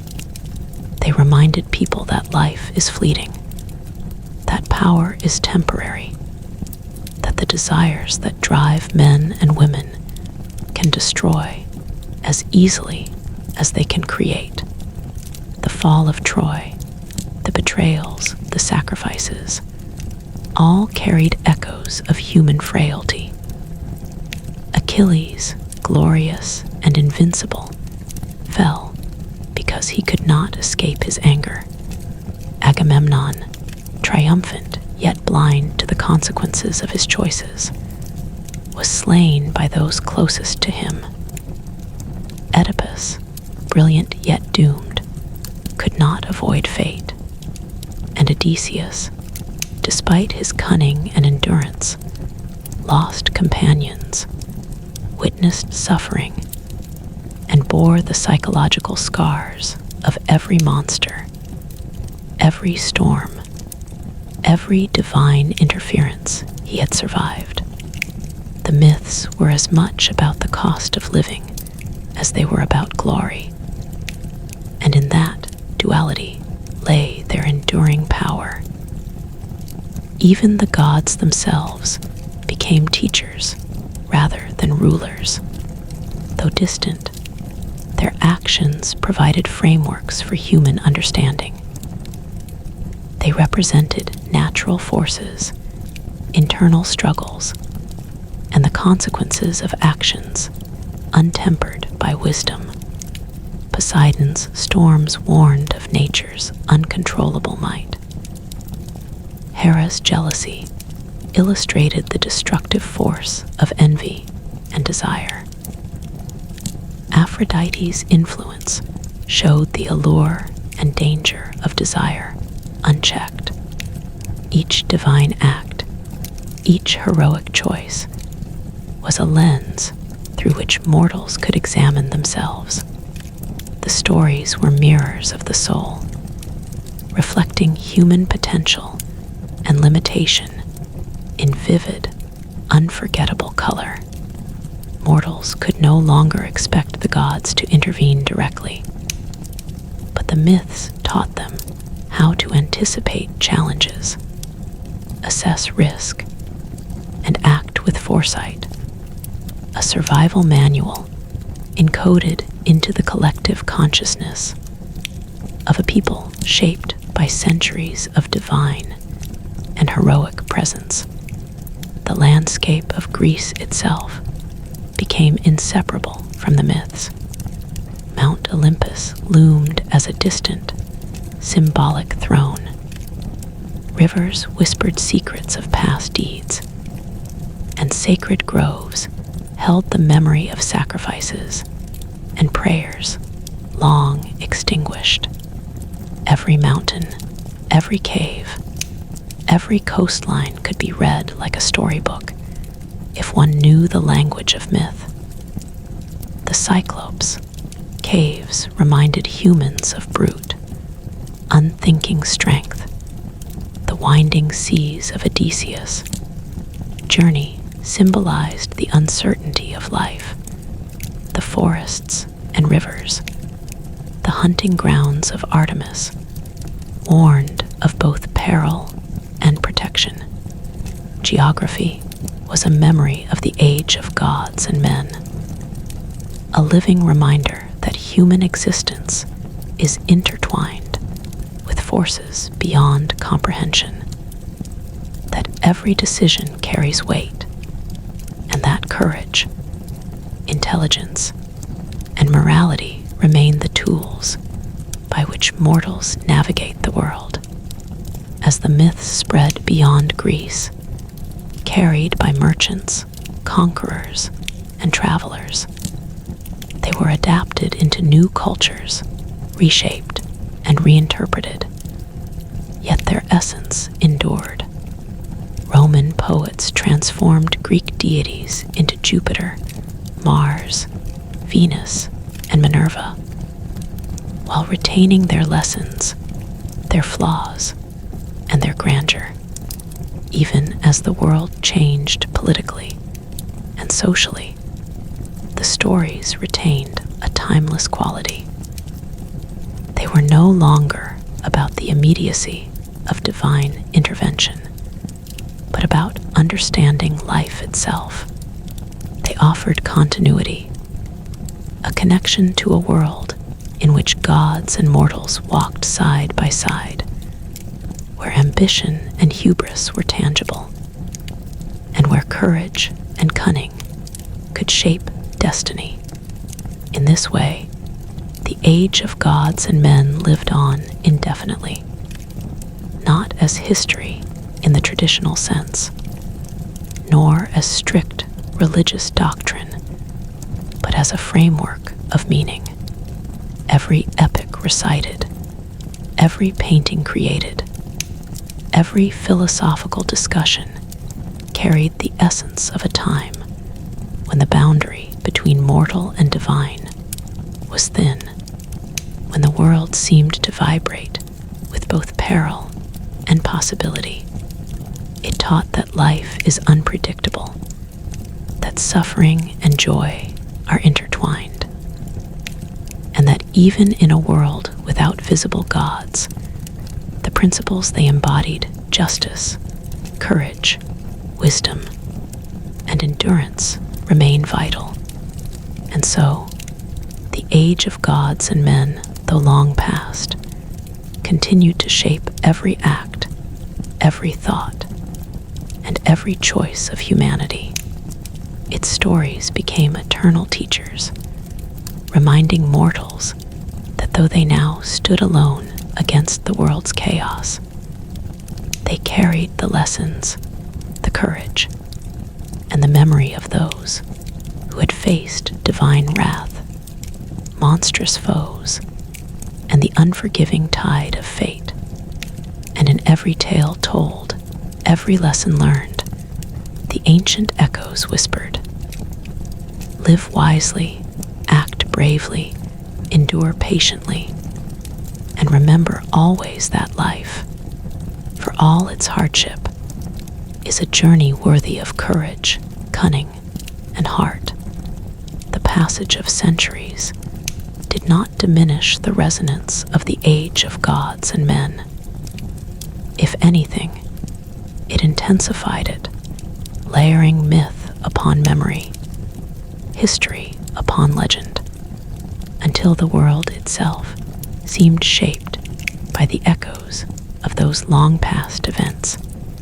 Across the Mediterranean, the stories traveled like unseen currents, flowing into the hearts of men and women, embedding themselves in the foundations of cities, the design of temples, and the rhythm of daily life, even when the gods no longer walked openly among mortals.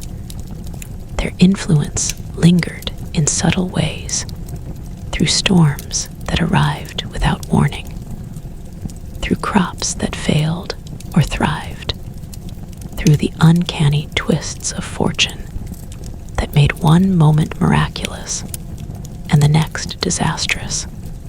The mortals had inherited the earth, yes, but they had inherited also the weight of memory, the invisible presence of beings who had once shaped reality with thought and whim. Temples were built not simply for worship, but as monuments to lessons learned, each column, each carving, a reminder of human courage, folly, and the fragile line between triumph and destruction. In these centuries, heroes were remembered not only as figures of legend, but as archetypes whose lives reflected the eternal struggles of humanity itself. Achilles became a symbol of pride and the inevitability of death, showing that even greatness carries limits, that glory is inseparable from vulnerability. Odysseus embodied ingenuity and patience, teaching that survival and victory often depend not on strength alone, but on foresight, cunning, and endurance. Heracles, whose labors took him from the depths of the earth to the heights of Olympus, represented the potential of human effort to transcend limitation, yet also the suffering that accompanies ambition and responsibility. The mortals who came after them looked to these figures not as supernatural beings to be worshipped, but as mirrors of themselves, instructive guides through the treacherous complexities of life, politics, and morality. And yet, the gods' shadows were never far behind. Even as the world grew increasingly mortal in nature, human understanding remained inseparable from divine metaphor. Zeus, though no longer seen hurling lightning upon kings, symbolized authority, order, and judgment. Poseidon's storms became warnings, reminders that nature is untamable, and that the sea, like life itself, is both giver and destroyer.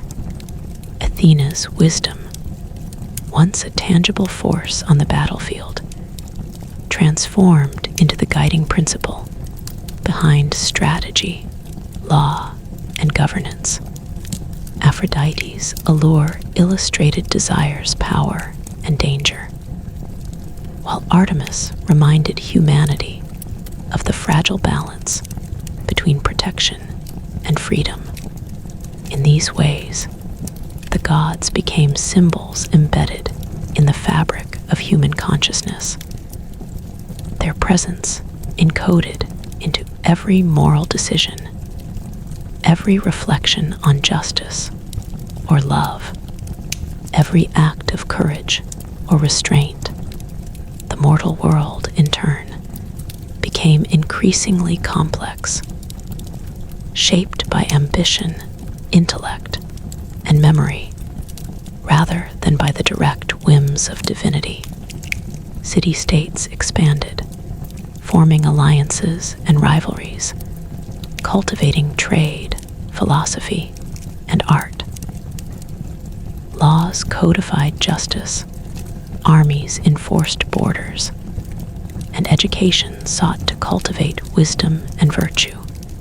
Yet the myths of the past persisted as more than history or literature.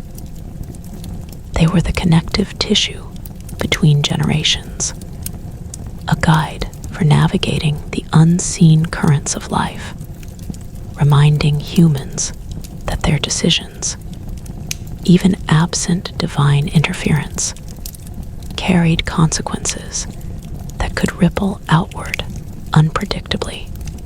The stories taught patience, resilience, and ingenuity, but also warned of pride, envy, and desire unchecked. Humans learned that the forces that once toppled kingdoms, the wrath of gods, the cunning of heroes, the chaos of monsters, were now internalized, residing in the hearts and minds of mortals themselves. The age of gods had given way to the age of men, yet the principles of survival, heroism, and moral responsibility endured. Even the landscape retained the memory of divinity. Mount Olympus, once the home of the gods, remained a symbol of aspiration and reverence, a physical reminder of the power and mystery that had shaped the world. Rivers, mountains, and seas were imbued with stories of heroism, punishment, and divine intervention. And travelers could read these tales in the patterns of nature if they knew how to listen. A storm at sea was not merely weather, but a reminder of Poseidon's enduring presence. The sudden flourishing of crops might recall Demeter's blessing. The flight of birds, the tremor of the earth, or the unexpected appearance of a comet became signals, the modern remnants of ancient omens. Humanity, having inherited the earth, also inherited a framework for interpreting its mysteries, a moral and symbolic compass left by the gods and the heroes who once walked the same soil. And in the hearts of humans, the myths evolved further, becoming tools for reflection, meditation, and cultural identity. Philosophers debated them, dramatists reimagined them, and poets recited them across generations. The tragic fall of Oedipus, the cunning of Odysseus, the labors of Heracles, and the wrath of Achilles were no longer events to fear or revere as divine acts. They became mirrors of human behavior, illustrating the perils of pride, the necessity of wisdom, and the complexities of desire, loyalty, and vengeance. Education, governance, and moral instruction drew from these stories, weaving them into the structures that guided human civilization. The age of gods, though no longer a literal reality, had left behind its lessons, which became encoded into culture, philosophy, and human understanding. Yet even as humans learned and adapted, the sense of awe never vanished.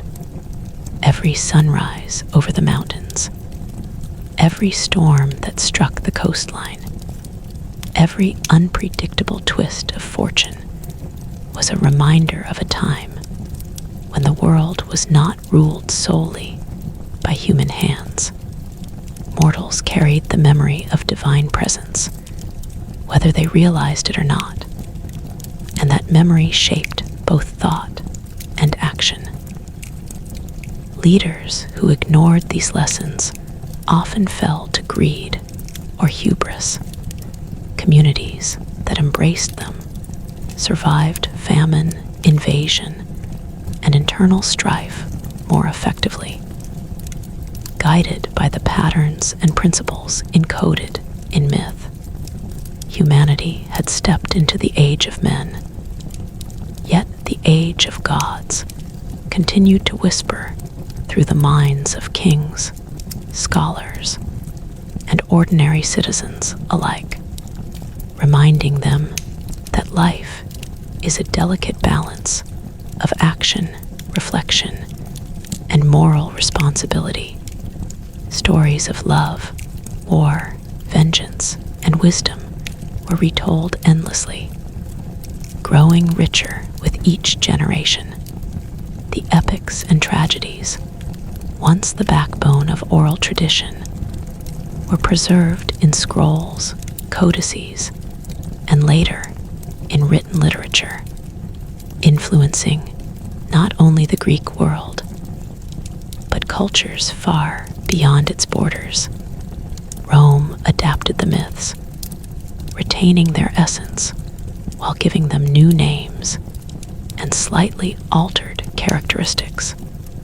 Artists, centuries later, painted scenes of the labors, journeys, and battles, capturing the psychological and emotional weight of each story.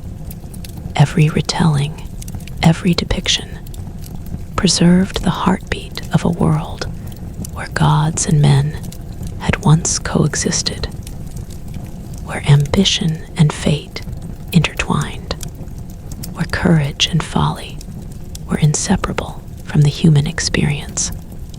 And even as modernity arrived, even as science, reason, and human innovation reshaped civilization, the myths endured. They were no longer literal accounts of divine interference, but living symbols of the human journey, illustrating timeless truths about ambition, morality, resilience, and the cost of choice. The age of gods and men, though centuries in the past, had become an eternal lesson that life is unpredictable, that courage and wisdom are necessary companions, that suffering and triumph are intertwined, and that memory and story hold a power as enduring as any sword or lightning bolt. The world, shaped by mortals, but haunted by myth, carried forward the legacy of the gods and heroes. Every act of bravery, every test of intelligence, every moral choice echoed the ancient stories.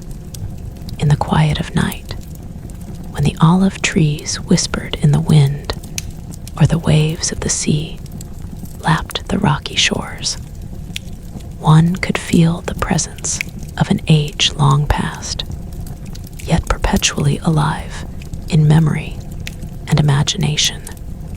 The lessons of divine power, heroic courage, and human endurance had been internalized, forever guiding the hearts and minds of mortals. And in this eternal interplay between story and life, between memory and action, the age of gods and men remained, not as a distant past, but as an ever-present force shaping the human soul. The age of men had fully emerged, yet the whispers of the divine, the shadows of heroism, and the echoes of fate continued to dance invisibly through the world, reminding humanity that the past is never gone, that memory shapes destiny, and that every life, every choice, every act of courage or folly carries within it the weight and wonder of all that had come before.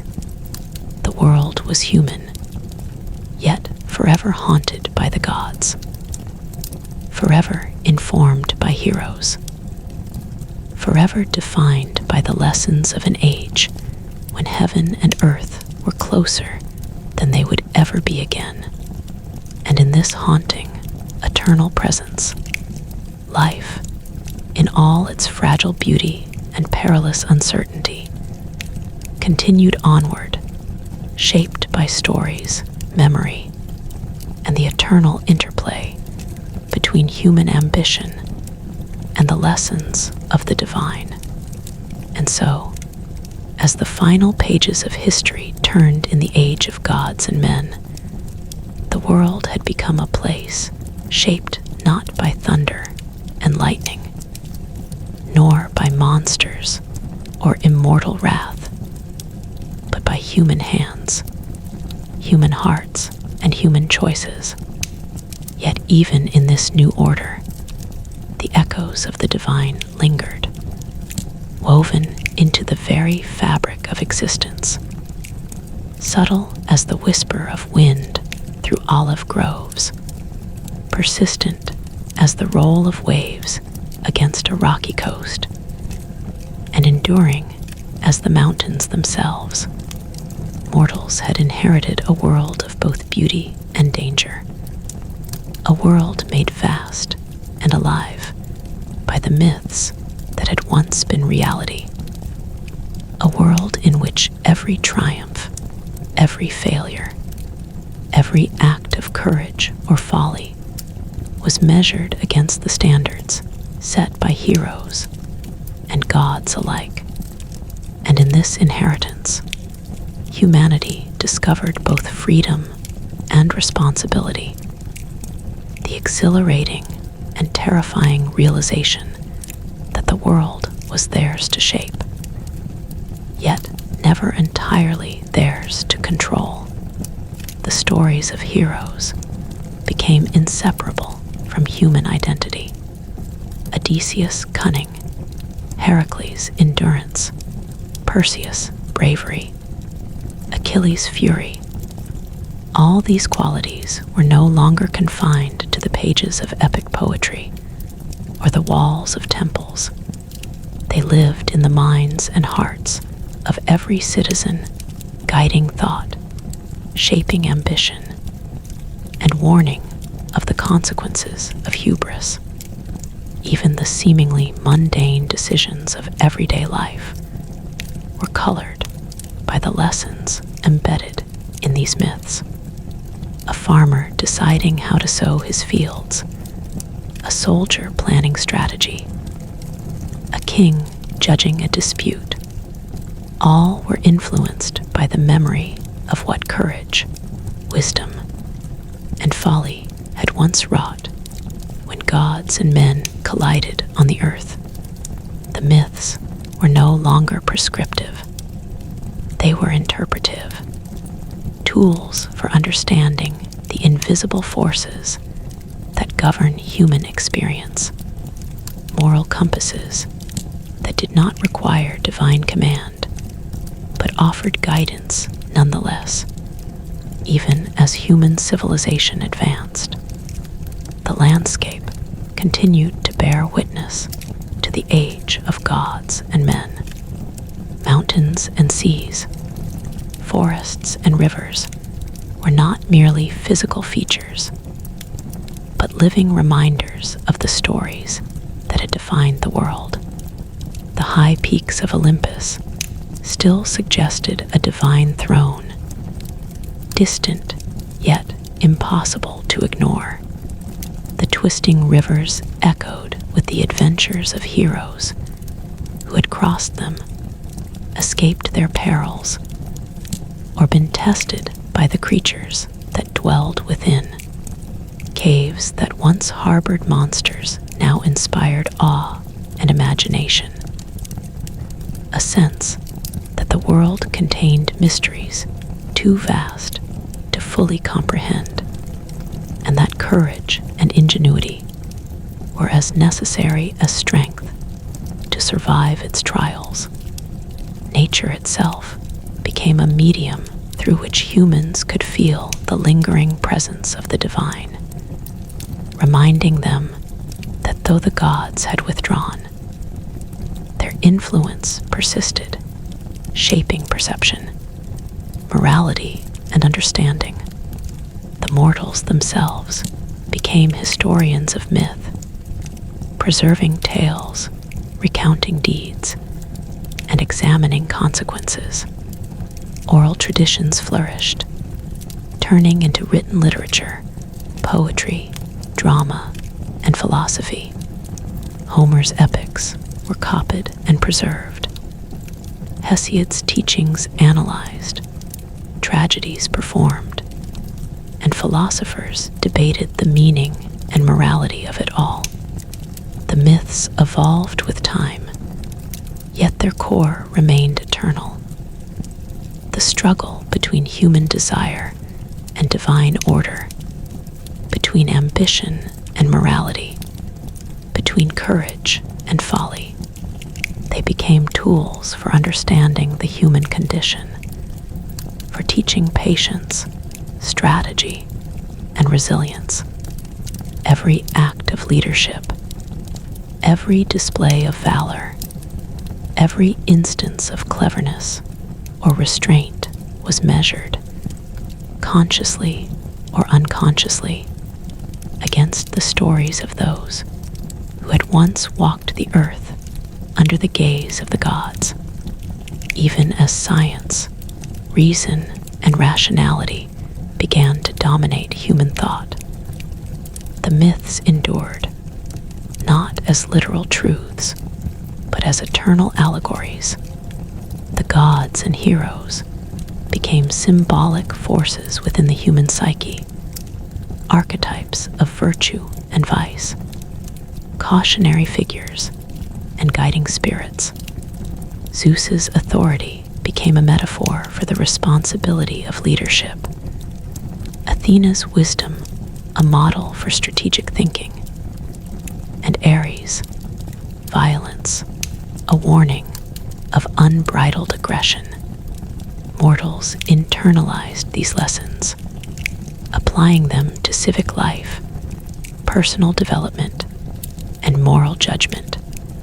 In every city, in every community, in every act of human endeavor, the principles learned from the myths were present, shaping the patterns of society, culture, and thought. And yet, despite all the order that humans built, life remained unpredictable. Wars, famine, natural disasters, and betrayal continued to test courage, ingenuity, and morality. The lessons of myth remained relevant because the human heart remained unchanged, capable of ambition, desire, love, envy, pride, and courage. The world of mortals was no less dramatic, no less complex, no less terrifying than the world of gods and heroes. Only the scale had changed. The monsters were often internal, the battles political or social rather than divine. Yet the stakes were every bit as high. The myths provided the tools for navigation, reminding humans of the consequences of every choice and the enduring necessity of resilience and wisdom. In art, literature, and philosophy, the age of gods and men lived on. Painters depicted epic struggles. Sculptors carved heroes into stone. Playwrights staged tragedies, and poets reimagined adventures.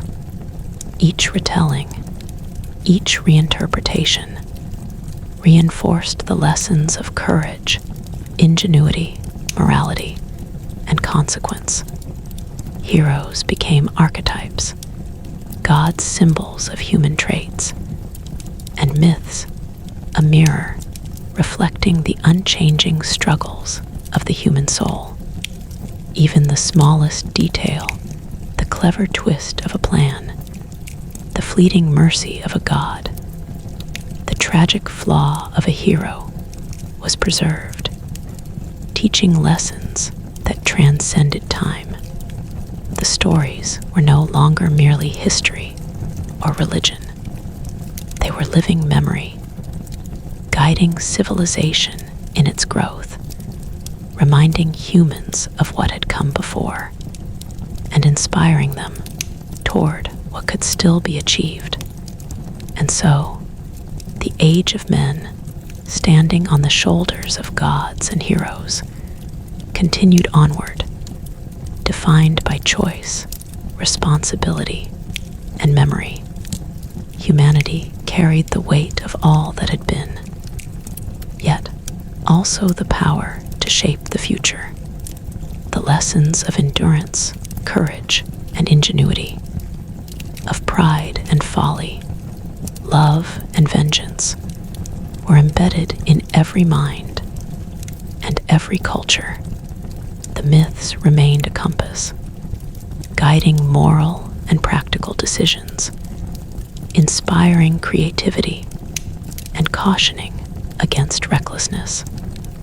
Mortals had inherited not only the earth, but also the wisdom and memory of divine and heroic presence.